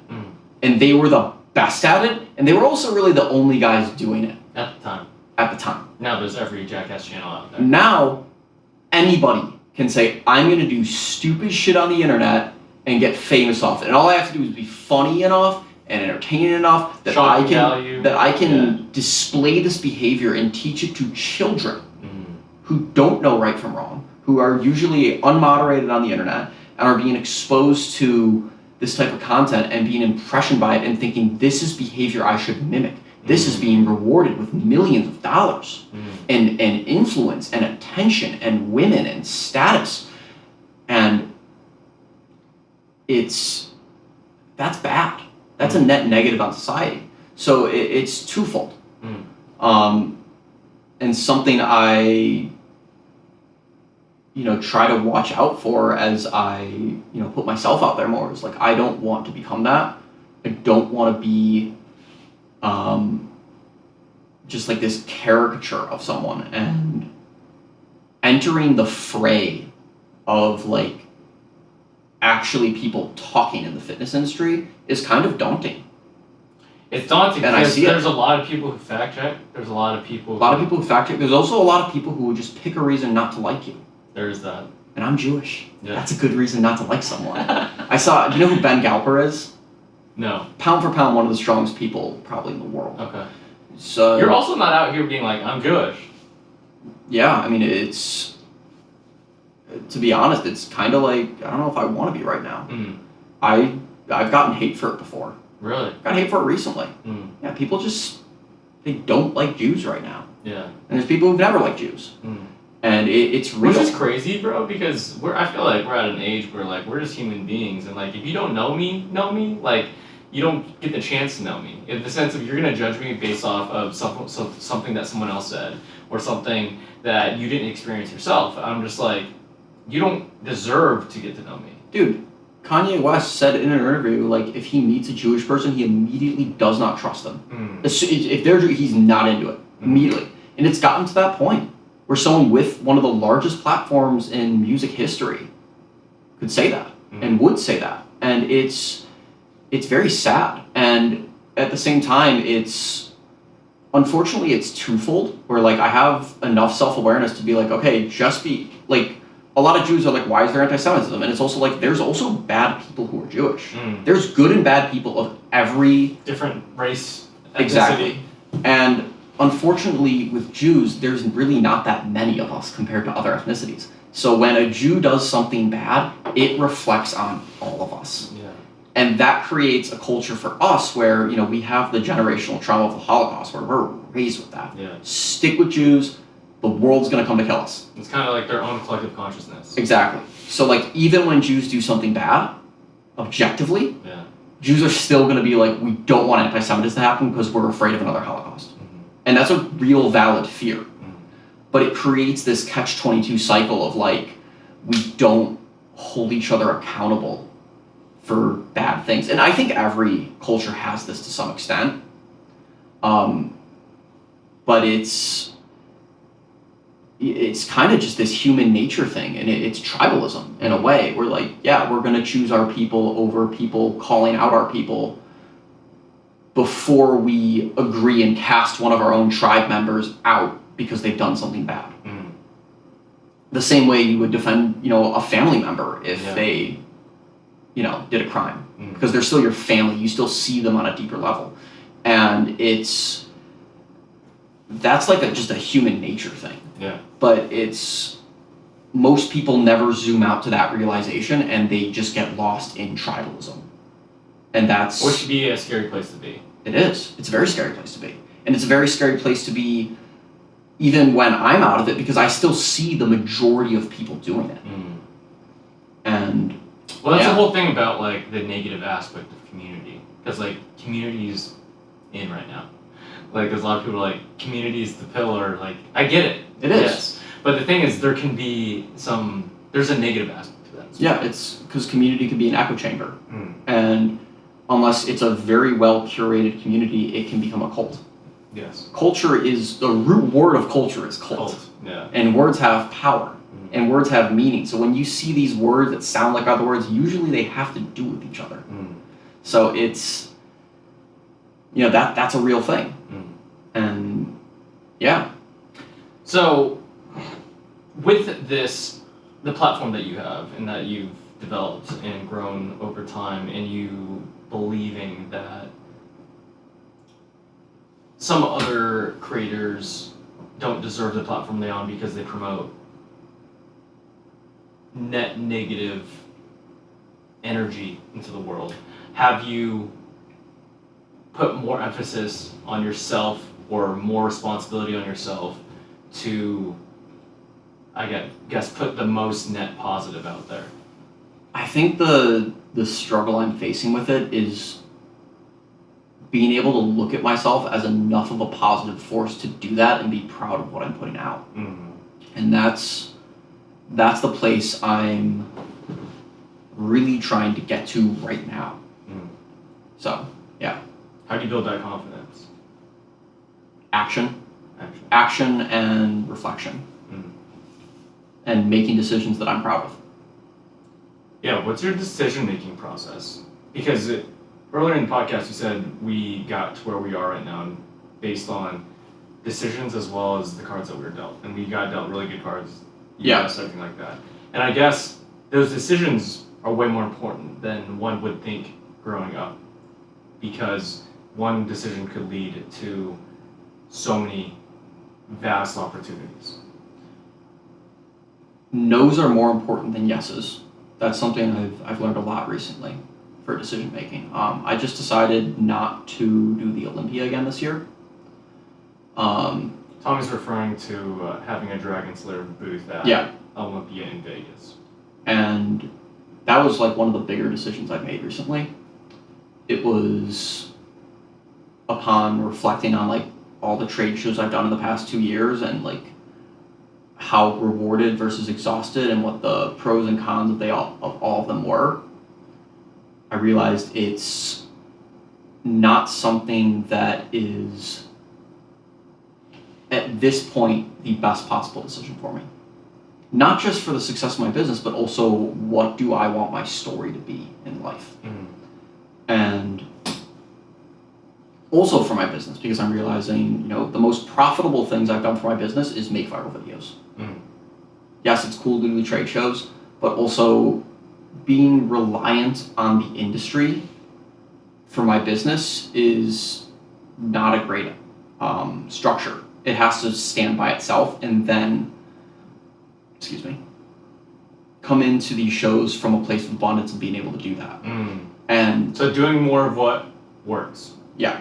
And saying no to the thing that does not work as well. Yeah, and a lot of it is gut feeling. Like the thing that really pushed me away from the Olympia was the Hunter exam is coming up the same weekend. So I'm actually going to be in New York on the 11th. Round two. Oh, I might be there at 11. The Olympia or the Hunter exam? No, New York. Really? I'm supposed to be there November 6th for a client's 40th birthday. Oh, it's October 11th. Oh, okay, never mind. I thought you said November 11th. Yeah, it's the same weekend as the Olympia. I would assume you'll be at the Olympia. Oh yeah, I'm gonna be at Taylor. They said November 11th. My apologies. No, maybe I did. It's October 11th, and I look at what the Hunter Association is becoming. I'm in the Discords for it. I see how they're building out the website. Can you explain what the Hunter exams are? Okay, so the Hunter exams is an event based off of an anime called Hunter x Hunter, or Hunter x Hunter is the actual way, but everyone knows it's Hunter x Hunter. Mm-hmm. And it's this organization, this organization of hunters. And hunters are simply people who can display a set of skills that qualify them to be explorers and just people who can handle just these tasks and missions in a world with magical beasts and treasures and adventures and all these things. And it's really cool because the organization in the anime is like this just organization of people with, superpowers that like handle the mythical problems of the world. And the idea is creating that in the real world, and it's not necessarily superpowers, but it's just people who can display a lot of excellence in a wide range of physical and mental and social tasks. And there's social tasks how? So the first exam, we played a game of Werewolf, and it was a game of deception. Werewolf, is it like the card game Werewolf? Yeah, when you sit in a circle, and everyone gets a card and you have your roll. Yeah. So that's the social aspect of it, as well as an endurance, so a cross-country run, a task of, tasks of athleticism, like the assassin game, which is kind of like capture the flag, but a free-for-all, ninja warrior, like escape rooms, and then like the 1v1s. So I think for the second exam, it's going to be a bargaining game. So they're going to create kind of like... the one in October? Yeah, it's going to be, I don't know the details of it because you're not supposed to know the details before it. It's going to be kind of a pseudo-economy where you have to bargain with other players to move on to the next stage. Based on the first exam, did it live up to the hype of meeting extraordinary human beings that are capable of social, physical, and all those other types of skills? Oh, yeah. The 9 guys who won are 1 in 1,000 people. Absolutely. Probably even more so. I mean, 1,000 people showed up. I mean, these are all 1 in a million guys. Fantastic athletes, very smart, very capable. How did these Hunter games be able to market and bring those people in? It went very viral. And it also helps that anime is so popular now, and it's so popular even with like elite athletes and elite people and smart people. Yeah. Because we grew up with it. That it now plays a part in, very incredible people's lives. There's MMA champions that are huge anime fans. There's athletes. Yeah, Stylebender is a great example. There's, all kinds of athletes that are huge anime fans. A-list artists and celebrities that are huge anime fans. It's all over the world now. And you see Lamborghinis and, cars that cost hundreds of thousands of dollars with anime stickers on them. Why do you think anime is being resonated with so much in, I guess, today's... It's very beautiful. The anime art style is very aesthetic, and I think it's an incredible art medium. It's cool looking. There's fantastic storytelling, and especially when compared to a lot of American media, it's a lot more hero's journey. You look at American cartoons, dude, it's Family Guy and The Simpsons. You look at these behaviors that are SpongeBob shown, and it's goofy, thoughtless behavior where every episode ends in the exact same place it started. It's sitcom stuff. And I think if you're someone who wants to go somewhere in life, watching a show where it's the same episode over and over again is really almost depressing. I didn't think about that, bro. Like, how many episodes of The Simpsons do you have to watch before you get it? They don't go anywhere. It's the same Nothing thing. ever happens. Yeah. But you watch something there's like 20 seasons of it. One Piece or Naruto or Dragon Ball Z or even Avatar. Avatar's a great example. Yeah.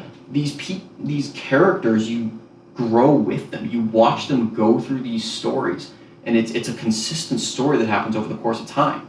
And it's a story that every human being, especially male from my experience, wants to evolve into. And it's a lot of coming of age stories too, which people see that as a kid and they resonate with it and they grow up with it. Like I grew up with One Piece and Avatar.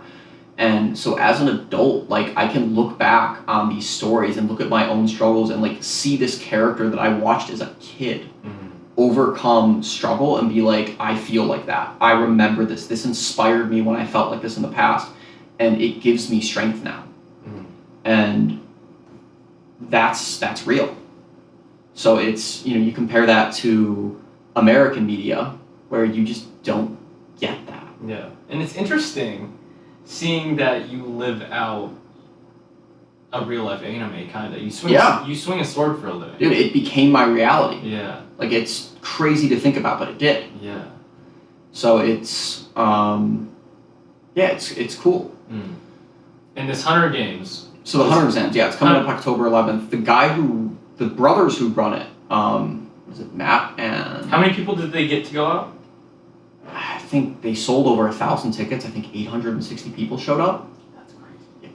To the middle of nowhere. An hour west of DC in the Plains, Virginia, which is a town of like 270 people. They rented out this ranch. And they got all these people out there.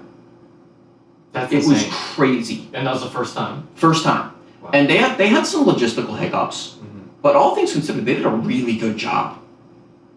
Like, the guys who ran it were smart. And they didn't expect it to be big either. So when you got there, what was, like, did you guys have a place to stay? Yeah, Did you have to figure out your own living? Like, how was the food stuff? Like, they had some food trucks pull up. Okay. I got a hotel, like, 15 minutes out. So they didn't provide, like, stays? No. Okay, so you had to figure it out. Yeah. And then you had to figure out food, or they had food? They had food there. They had some food trucks. I packed food. Okay. So I had 3 bags of beef jerky, 3 bags, or like a bag of pistachios, bag of almonds, bag of banana chips. Like, I just had food that I brought with. And based on your experience there, why do you want to do it again?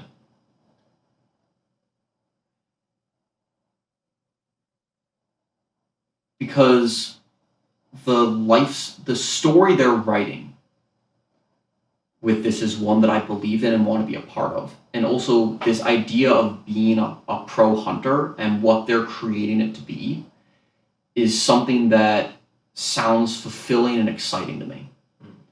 And it's something that it kind of goes beyond money. It's something that I want to do. And it just sounds... How do I put it?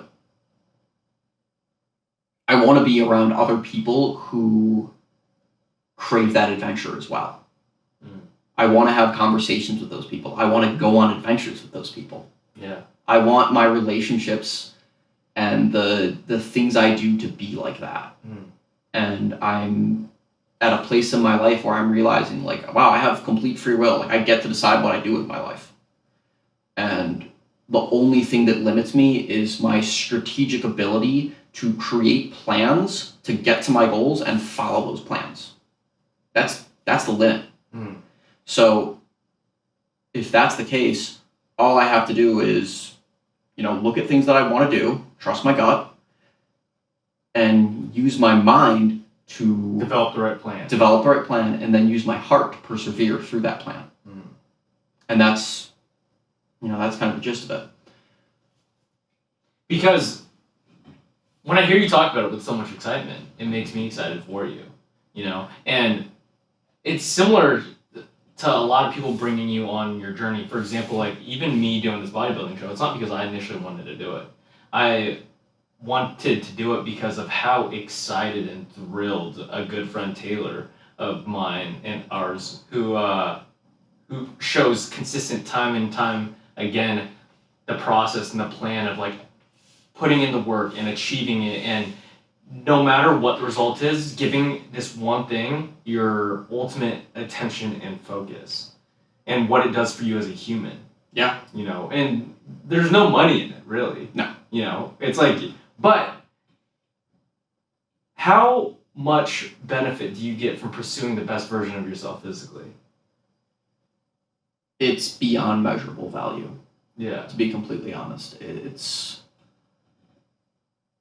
something that the social value is really easy to define. So I'll start with that, where it's like, first off, anybody else in the industry who's done it or knows enough to know how hard it is going to immediately respect you for it. So there's a level of social respect. You're an actual bodybuilder now. Like, you're saying I'm a natural bodybuilder, I'm doing natural bodybuilding. I'm not. I will not claim and call myself a bodybuilder in good faith until I have stepped on stage. Because that's dishonest. Straight 100%. up. You're a bodybuilder after your show. Or the moment you step on stage. Sure. You're training to be a bodybuilder. Yeah.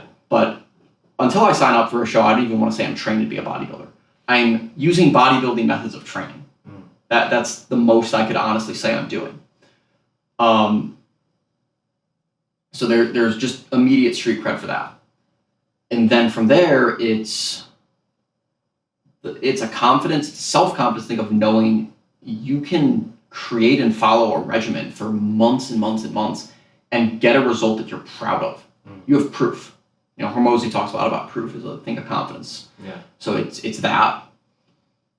It's knowing what you're capable of, and also realizing, whether you win or lose, that's just what you were capable of at that moment, and there's actually, that becomes your new foundation. It's your new standard. You can now build off of that. And I think making it to the finals and losing the Hunter exams in the finals was one of the best things that could have happened to me. Because it first made me realize, like, wow, out of, you know, the almost 1,000 people that showed up, I was in the top 18. Yeah. And the way the finals events were, it was 3 events. It was tug of war, a memory tile game, and dodgeball. And you had to win 2 out of 3. The way they matched us up for the finals, they had us all stand in a circle and gave us note cards and told everyone, who do you want to go against the most? Who do you want to go against the least? And how many people do you think said they don't want to go against you the most? Gave all our cards in, and they matched us up, and the people who got the most votes for most and least got matched up down the list. Wow. The first 2 people who got matched up was a shorter dude who was probably like one of the smaller guys there, although he was wearing baggy clothes. Was he one of the least? He was the least. Okay. Most people said they would like to go against him. And the biggest dude. This dude he started doing capoeira before we voted. And he had to have been 6'4" and jacked. They get matched up for tug of war. And the smaller dude yanks him across the field. Yo. Yeah. He's probably a powerlifter, and he's probably very good. Yeah. That's crazy. And the thing my mistake was assuming that all I needed to do was make it to the finals because no way someone was going to beat me. Yeah. That was the mindset I went in with, and that was wrong. So I get matched up with this guy, August. August, probably about my height. I probably had 15, 20 pounds on him. We get to tug of war. We're both barefoot, so we're even. And he bunches the rope up. And I took my glasses off prior so I couldn't see him doing it. And starts, and I have a video from, you don't see it in the drone shot. I have a video from behind me where you see it, and it's cold. It's cold. He was calculated, and I respect it. Yeah. He just, let's go. And I fall immediately because I went hard. Yeah. Because my thought process was just pull. It wasn't a strategic 1v1. So he got me. This is someone who I'm objectively stronger than. He took a gamble and got me on it. He's way bigger. I mean, you're way bigger than Oh, yeah. Yeah. And then it was the memory tile game. Now, I also thought, there's no way someone's going to beat me in that because I have a near photographic memory. My memory is phenomenal. I got the second highest score of all the people across the memories. It was 36 tiles. They show us the tile pattern for 15 seconds, and then we have 15 seconds to flip as many as possible. The most anybody got prior, I think, was like 24 or 25. Most people were getting in between 8 and 20. I got 30. August got 32. Wow. It was that, and the organizer, Matt, texted me after and goes, "You had the hardest matchup." So I think about that, and it's like, again, I don't believe in coincidences anymore. I needed a lesson. There's always someone better. Yes, but also, I didn't lose on him just being better. I lost on strategy. You lost on believing that someone was not capable of beating you. Yeah, I lost on strategy, I lost on ego, and that was the lesson. So now I get to, I'm very fortunate that, I'm getting this lesson in kind of a make-believe way where it's this game that really doesn't have that massive effect on my life yet, but also in a way that's very measurable and very real. So, come the next Hunter exam in October, my game plan is very different. And also, I celebrated when I made it to the finals. When I made it to the finals, I was cheering. I was so happy. I'm not celebrating until I win. And that was something I realized too, is it's my goal and intention and what I was training for. And you were running with me. My intention was make it to the finals. It'll all work out. And now you prepped, it's bro. Win. You prepped in the sense of when Tommy started running with me because he was prepping for the Hunter exams. Yeah. And I was just like, okay. And then what Tommy didn't realize is like, he knew like I ran, but you didn't know to the extent of like how hard this mountain was. And like this mountain that we run is like very difficult, I would say, or you would say. Yeah. Well, wait, hang on. Another example of something happening at the exact perfect time. I needed a running partner, and I needed to prepare for a difficult trail cross-country race. Yeah. Who better than a legitimate ultra runner to be my running partner? 100%. At the perfect time. At the perfect time. So and the thing I was so impressed with, bro, is there's a lot of people who say they'd love to do it, and they're down. 6 a.m. when it's pitch black outside, and there's no light, and it's fucking cold. Tommy would show up, and I'll be like, wow, he's about it. Because like the amount of people who've said yes and don't show up is 90%, 9 out of 10 people, Yeah. And when I saw you show up multiple times in a row, and I was like, oh, he's serious about these 100 exams. Like, you're putting like everything you got into it. And so the prep was there, bro. It's just the strategy for sure. Yeah. And, strategy is also prep. So that's a big part of it. Yeah. And having I don't know, did you see the video with Izzy, Stylebender, and David Goggins? Yeah, I think so. So Goggins broke him. Yeah. And the thing is that's important that I like to humble myself with too is there are people better than you at skills out there, and you need to be around them if you want to get better. You have to. Everything I've really learned and gained and grown in life has been by finding people who I would see as monsters and just throwing myself into their world. How do you get into their world, and how do you get them to want to spend that time and attention on you? Dude, I show up. Exactly what you just said. Who the fuck wants to run at 6 a.m? You do. You're waiting for someone to show up and be as crazy as you. I don't want to. Oh, well. I know that the benefit... You want the benefit of it. I want the benefit. I don't think anybody wants to do the shit that makes them monsters, but they want the benefit bad enough to do it. Yes. So, what's another good example? Do you know who the parkour Jesus is? Yes. I ran with him. Yeah. Dude, I was the first guy to ever run with him in 8 years of him doing his runs. Really? He told me, I'm running with you. You're the first guy to actually do this. Wow. So it's just most people are just people. Even if they're monsters and they're intimidating, they're still people. But if you're willing to train with training is really spiritual. If you're willing to train with someone and enter their world with humility and learning, and also, enough excellence to show that you belong there, and enough effort to show that you belong there, they will immediately respect you. Like, dude, if somebody showed up to train with a Dragon Slayer, and even if they sucked at it, I saw them like grind at it for an hour, I would invite them back the next day. Even if they're making me wait longer for my sets, but I see them putting the effort in, like, yeah, because that's what it's about, because I was there at one point too. Everybody starts from zero. And yeah, there's people with natural talent, and yeah, there's people who are cocky assholes, but like for the most part, like, you can find people who are really excellent, that there's not that many people around them. And if you're just willing to show up consistently, which again, consistency is the foundation. If you show up consistently, anybody who's excellent has consistency as their foundation. So if they see that you're building that foundation as well, there's respect. You just keep showing up, they're going to reach their hand out and pull you up. They're going to show you how to raise your intensity. They're going to show you how to improve your form. They're going to take the things they've learned and teach them to you, just on respect of your effort. Because consistency respects consistency. Excellence respects excellence. Exactly. Because it's rare.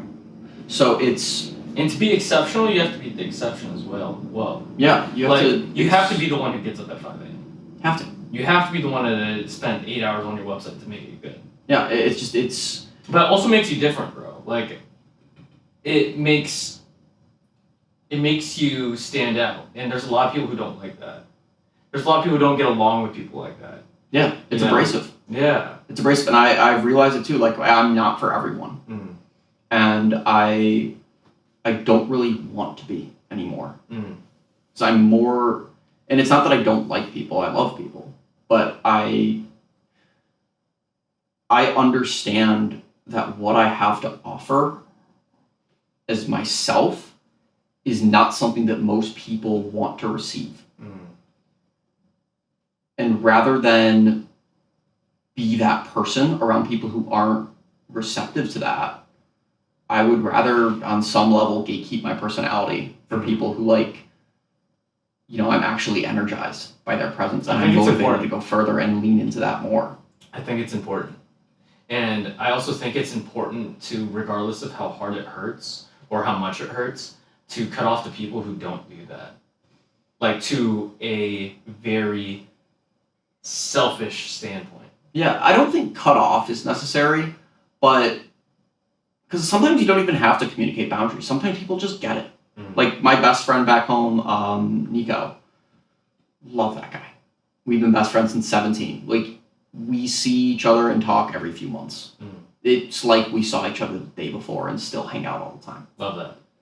Like, I was the best man at his wedding. And it's like, he has never once guilted me about doing my own thing. I've never once guilted him about doing his. When we were 17, we probably thought we would be adventuring and doing, teenage boy shit forever.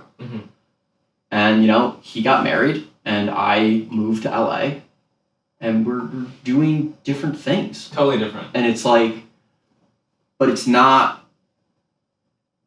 we never have not supported each other in the best way possible and using our unique life perspectives to give each other that support and advice. I feel like that's a person you should never cut off then. That's someone who's still adding, But like, for the people who don't add to your life, the people who, like, even though it's just circumstance, in my opinion, I think you need to cut them off. I feel like there's only a bandwidth that we're capable of giving. But again, it's like cutting off and just like being distant or too, like, you don't have to burn a bridge. You can just choose not to cross it. And if that makes them want to burn the bridge, by all means, that's on them. I can't take it personally because I understand that I'm going in a certain direction. And if that bridge is off this way, it's like, hey, like, maybe later. But I'm going this way right now. You have to know where you're going and know who's going with you. And you cannot get the order of those two things mixed up. Because that will change your destiny. How do you stick to that roadmap? Dude, it's hard. It's hard. It's a lot of checking in, a lot of meditating, a lot of prayer, a lot of a lot of reflection and introspective time. Like The War of Art, right? We've Yeah. talked about it multiple times. Great book. Thanks for that recommendation. Of course. Did you lend it to me? I think I read it. Yeah, I Yeah, lent it's it to you. great. And there's that whole concept of resistance. Yeah. And you have this art form, in the book he calls it the muse. Yeah. And from what we're saying, it could be our mission of whatever that may be at the time. And there's a lot of resistance of, I guess for me the other day, was the In-N-Out burgers and the French fries and the sodas and milkshakes. But that's a bigger metaphor for like life too, you know, you have this roadmap that you see your life going through it as well as I do. And these resistance factors are very strong at some points. And to stay on them takes a lot of courage and like you have to know you only know it's the right route sometimes. You only know it's the right road to get crossed. Dude, it's blind faith a lot of times. Yeah, and to trust your gut so much that you're like, all of you are wrong. Yeah. And I am right. It sounds kind of crazy sometimes. It is. And it makes you question things, and too. it's why it's lonely at the top. Yeah. You know who Phil Heath is, obviously, right? Yeah. So I met Phil Heath at the first Fit Expo we did, and he talked to me and Sydney for like 20 minutes. That's awesome. Game-changing conversation. If you guys don't know who Phil Heath is, he was Mr. Olympia a lot of times. One of the greatest bodybuilders in the world. Yeah. Like, of all time. And, dude, this is someone who, the level of conviction he has in his eyes, you feel it. Mm. Like, it wasn't like talking to Phil Heath. I'm talking to God through Phil Heath. Mm. He is an empty vessel embodying this mission. Mm. That's what I strive to be. Like, I see that and I'm like, that is how I want to be. That is someone who is like truly in tune with their purpose. What did he do that made you get that feeling? What did he say? He talked about his journey into bodybuilding and how at the time he was living in a basketball house and, you know, his friends respected him and they didn't try to pull him away from training, but they would still party and be loud at night. And even that was like, you guys are not respecting how serious this is, that you're keeping me up at night. Like little things like that where it's just his mission was more important than everything. And I think that's hard for a lot of people to understand because I try to walk a balance of like, you know, I don't want to be, you know, I don't want to lose my humanity and be like, okay, I don't need any friends. All I need is my mission. Because like I worry that I could go way far off the deep end and cut off everyone. Because I get moody sometimes and I am like that. And I get irritable and like I don't want to talk to anyone. And like that's something that I've struggled with in my own life. That's my own, you know, neurotic personality coming out. So to see him do that in such a balanced and calm way and with such certainty where even though, yeah, he's able to speak from the confidence that he already is with 8 or 9 time Mr. Olympia, it felt like the person I was talking to and the message he was saying was something that just always existed and will always exist, and he is this vessel for it to speak through. Like it wasn't just what he said, it was the tone and certainty with which he said it. And only someone who has accomplished and experienced that type of life can portray that conviction. Yeah. Not even has accomplished, someone who is doing that. I'm sure he probably had the same level. He probably experienced doubt and things like that while it was going on. I mean, he's retired now, so it's the aftermath. But like, I think also like, I mean, the amount of like nights I have where I'm up literally with this expression on my face, just like not knowing if shit's gonna work. Panic attacks. I had a panic attack today. Like that's just part of it. And then having my dad send me a meme that was like Cody Sanchez or Layla Hermosi talking about like going through similar shit. And my dad, you know, is self-employed of 20 years, runs his construction company. And it's like, oh, my dad went through this. This is part of it. And, you know, seeing other people in the arena who've gone through that. And like, we're super fortunate today that we have these people the Alex Hermosis of the world who are open about those doubts and those nights and that fear and that feeling of like... It normalizes it. Yeah. It normalizes that this is the correct feeling. Yeah. The feeling of the unknown, the feeling of loneliness, the feeling of this is fucking hard. Yeah. Like that is normal if you want to do this path. Understanding that. And it's just... It's an awareness, like I'm in that moment and I'm just like, this is what I signed up for. This is it. This is what I signed up for. This is what hard feels like. Deal with it. It is what it is. Breathe through it. Have your moment. Take a second. Come back. Continue execution of plan. Keep going. Check things off your list. Yeah, doing the thing regardless of the result is one of the hardest things in terms of even fitness too, bro. Like, you fucking do the same movements and you don't see any results for a long period of time. Yeah, and there's plateaus too. And there's plateaus. And there's injuries and there's all kinds of issues. And then you see muscle growth. And you're like, hey, I got a little muscle there. Yeah. I got a little vein popping out. Dude, it starts working. And it starts working. Same thing with business, bro. Or like, even this podcast, bro. I started on a couch. Yeah. With like a couple mics. And now I got like a studio. And like, I curated this in my brain. This is kind of what I saw, you know?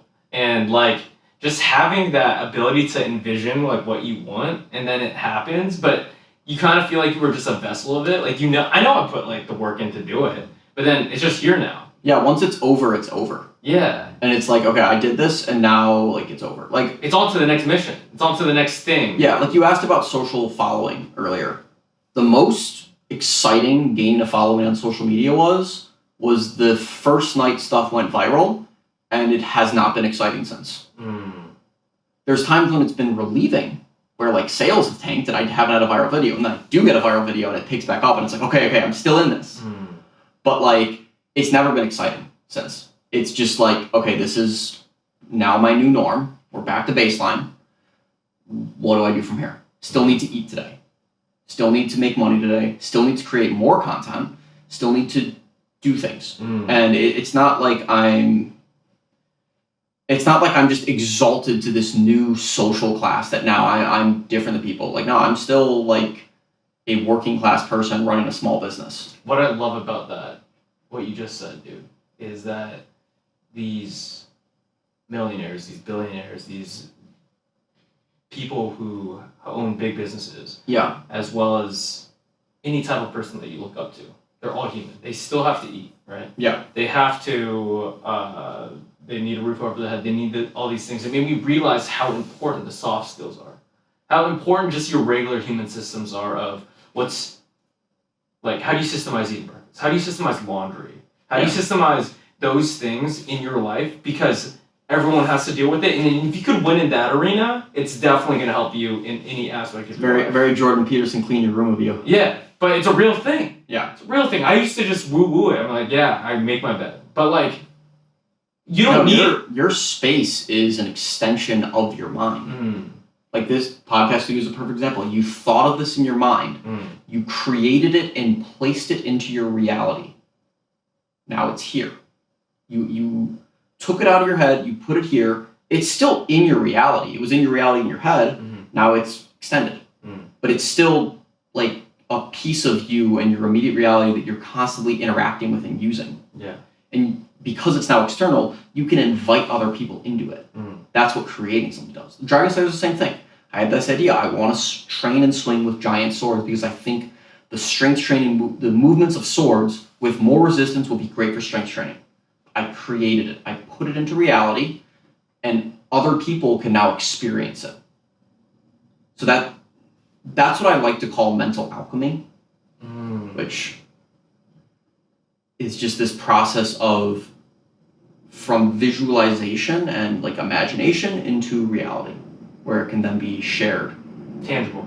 Exactly. It can be touched. Exactly. Experienced. Yeah.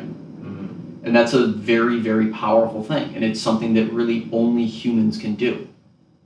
How does one do that? You do it. That's the thing. You just do it. You do the thing. And most people don't. You have to do something consistently. You have to do over and over. You have to get good at it. You have to learn. There's a lot of work that goes into it, but at the end of the day, I could theorize about Dragon Slayers over and over and over. You could talk about starting a podcast. You could say, yeah, I want to build out the studio. And do the mental masturbation of like talking about your goals. You just have to do it. There's no shortcut. There's no shortcut. It is literally doing it. That is how you do it. And that's why it's alchemy. Because it's like, it actually is kind of magic when you think about it like that. Like it's this power we are given as humans that we can literally manipulate reality. I guess let me rephrase that. There's a lot of people out there who have great ideas. Yeah. I would argue that every human being is capable of amazing ideas. And they never see the light of the day. The podcast studios never built the Dragon Slayer is never around. They will never be able to swing it. And I guess, what are the SOPs, the steps of process to like build the courage and characteristics to start to do the thing? First, it's different for everyone. It depends on what your goal is. I can speak on fitness products because I have a good understanding of that. So it starts with self-development and discipline, skill acquisition, reverse engineering what your goal is, and looking at the base steps of it. So I want to make wooden swords. I need to understand carpentry, I need to understand swords, and I need to understand strength. So I can learn those things. We have more access to information now than ever at any point in human history. Very fortunate for that. It's great. So gain those attributes and then apply them. And if it doesn't work the first time, try again. And again. And again. And again. Until it works. And you have to be more stubborn than failure. And it's like that with anything. My brother's in sales right now. In sales, every no takes you closer to a yes. He's cold calling. Cold call, no. Cold call, no. Cold call, no. He will continue to do it until he gets a yes. Because the reality he is creating has a yes in it. He will not stop until he reaches that yes. And then he will go to the next one. He won't even stop after that. But you have to be more stubborn than failure. And that's really what makes or breaks most things. So it's that simple and it's not that simple. I like the word stubborn. I like the word stubborn a lot because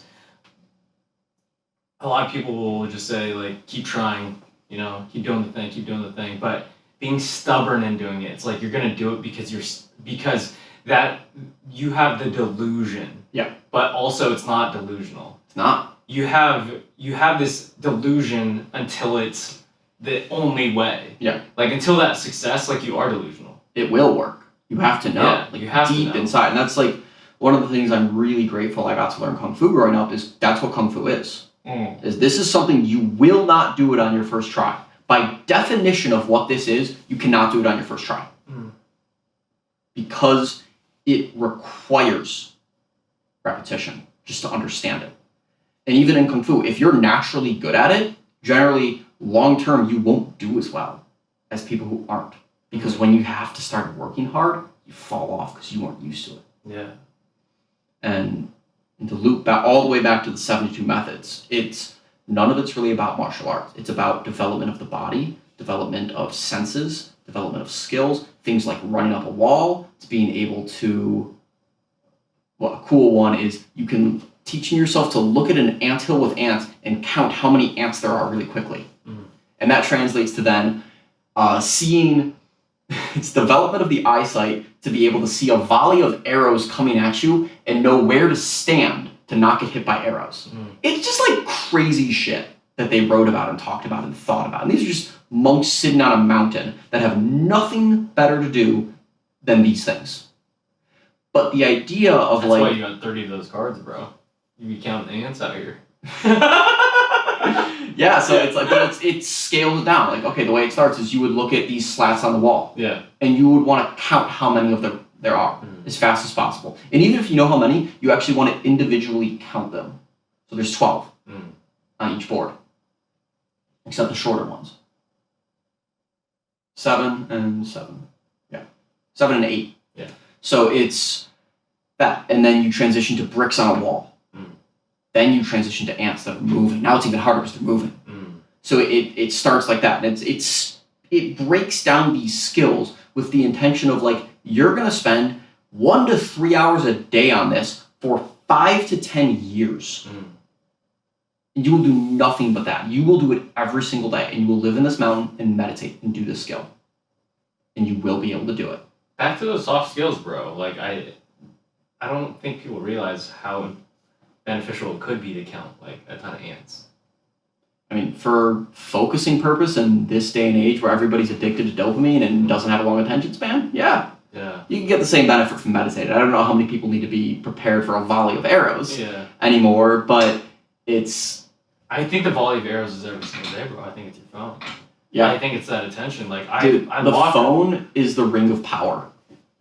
You ever watch Lord of the Rings? Yeah. You know how, like, I feel like growing up, you're like, I just wouldn't be corrupted by the ring. It's just a ring, right? Wow. How many people are addicted to Instagram? That's what that is. Wow. That's all that is, man. I think it's a real, like, I treat my phone like the ring of power. There's that box right there. The white box. And there's a timer that I lock that phone in there because I know it's going to steal my attention and make me go crazy. Yeah. You know? and the other thing it is people don't realize it, but it's idol worship. So this is one of the most important lessons I've ever learned in my life. Anything you spend more time thinking about than God is your idol. Anything. God has to come first. Whether that is your religious belief, or it is your spiritual connection to your mission, or it is your meditative center, you have to have that as the baseline, your foundation, and your majority as a foundation to any level of true, not just material success, but spiritual success. Because if material success is all you're after, materialism is your idol. That's where I talk about, these other influencers who, they're clearly not good people. Anybody could look at it and know, like, that is a bad person to his core. That is someone who is selfish, who does not in good faith want to engage with others. They are thinking about what they can gain from people. They're scammers. And as opposed to someone who is like genuinely on mission to do good in the world, to be one with God, to be one with themselves, have that peace. And you see it as people grow older, and you see it in how they treat other people, especially people who can't do anything for them. You can see what people's characters are. And having that center of like the silence of meditation, the clarity of prayer, having that as your center and as the majority of what you're doing, and not a 2-inch by 4-inch box and the portal that it leads into, that's really key. How do you not let it distract you? How do you keep God first? Again, you have to do it. That's alchemy. Again, it's a decision. You just have to make the decision and stick to it and be disciplined with it. And it's hard. It's not easy.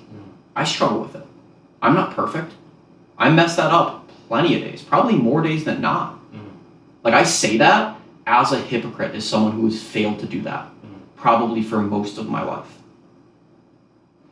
But it still is what I am aspiring to be and what I am trying to emulate and do every single day. And little by little, I'm getting better and closer to it. And every day that I do it, I cast another vote into becoming that kind of person. And one day, those votes of every day where I have done it is going to outnumber the days that I haven't. And that's going to be a really good day. It's gonna be a fucking great day. That's gonna be a great day. But the thing is, you have to get those daily wins. Yeah. Like, I have this big calendar in my room. Yeah. And it's like 5 feet. It's huge. And it has my countdown to the day of the show. The bodybuilding show. Yeah. And there's a few days where I didn't, like, get an A on my workout or an A on the diet. And I was like, the only way you do extremely well in this show is if you win every single day. And once I had that realization, I was like, this is the only way. This is the only, because it's not worth half-assing. Like, with what you're talking about in business or whatever, it's not worth half-assing. Because if you get to the finish line and you know you didn't put everything you got into it, like, you won't be happy with the result, regardless. But knowing that every day that you won the day and you put a vote into the direction that you want to go, like, you'll be happy regardless of the result. Yeah. Because of the person you become. Yeah, absolutely. What are you excited most right now, bro? You built, you're continuing to build this business of Ashman Athletics. Yeah.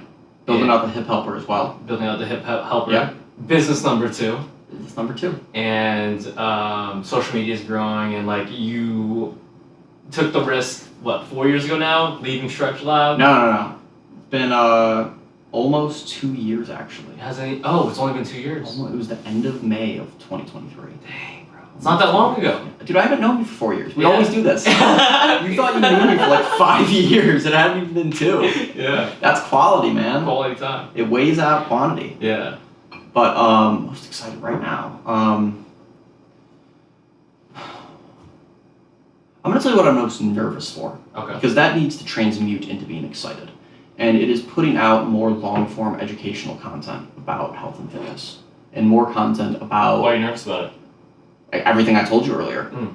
I'm stepping into the vocal arena of fitness and stating things where there are going to inevitably be people who want to fact check me and talk about the things I'm saying and make claims about me, and they will call me a charlatan, they will call me false, they will say things about me. And I'm going to have to stomach that. And it might be people I respect. It might be people whose content I've watched and I've thought, like, wow, I really like what this person has to say. And they might come at me and say he's full of shit. Just because that's what the game is. And being able to get past that and know that I am honestly providing the best message I can with all of the information I've learned over a decade now of studying health and fitness and, just spirituality and life, and being able to spread that message to people. Being able to be that certain of my reality and the person I'll become in the process of doing that is something I'm excited for. We'll end it there, bro. Sounds great. We're about to go for a run. Oh yeah. A nighttime run, guys. 8:30 Night run. on some shroomies. Ooh, I don't know if we can tell them that. On some substances. We'll be running. We'll be running. And A spiritual run. Spiritual run. There we go. We can cut that out. Mr. Ashman, we will do this again. We have plenty more to talk about. Oh yeah. Bro, I want to thank you for just like being a good friend and like being an inspiration for me as well and everything that you've done. I'm happy that you're going to put your voice out there more because I feel like a lot of people could learn from you. And yeah, bro. Thank you, bro. I really appreciate you being a friend as well and giving me this platform. Yes, sir. Peace, guys. Oh, wait. Where can everyone find you? You can find me at Ashman Athletics on all socials, and you can get a Dragon Slayer on ashmanathletics.com. You could also get a hip helper there or on fixyahips.com. Let's go. Go check it out. Get yourself a hip helper or a Dragon Slayer, guys. Oh, yeah. Peace. If you made it this far, thank you so much for tuning back into the Nate Biltz podcast. If you could do me one favor, if you received any value out of this episode, please take the time to like and subscribe to the show. It's my goal to interview some of the best humans in the entire world, and by subscribing, you can help me do just that. And yeah, thanks y'all. We'll see you in the next one.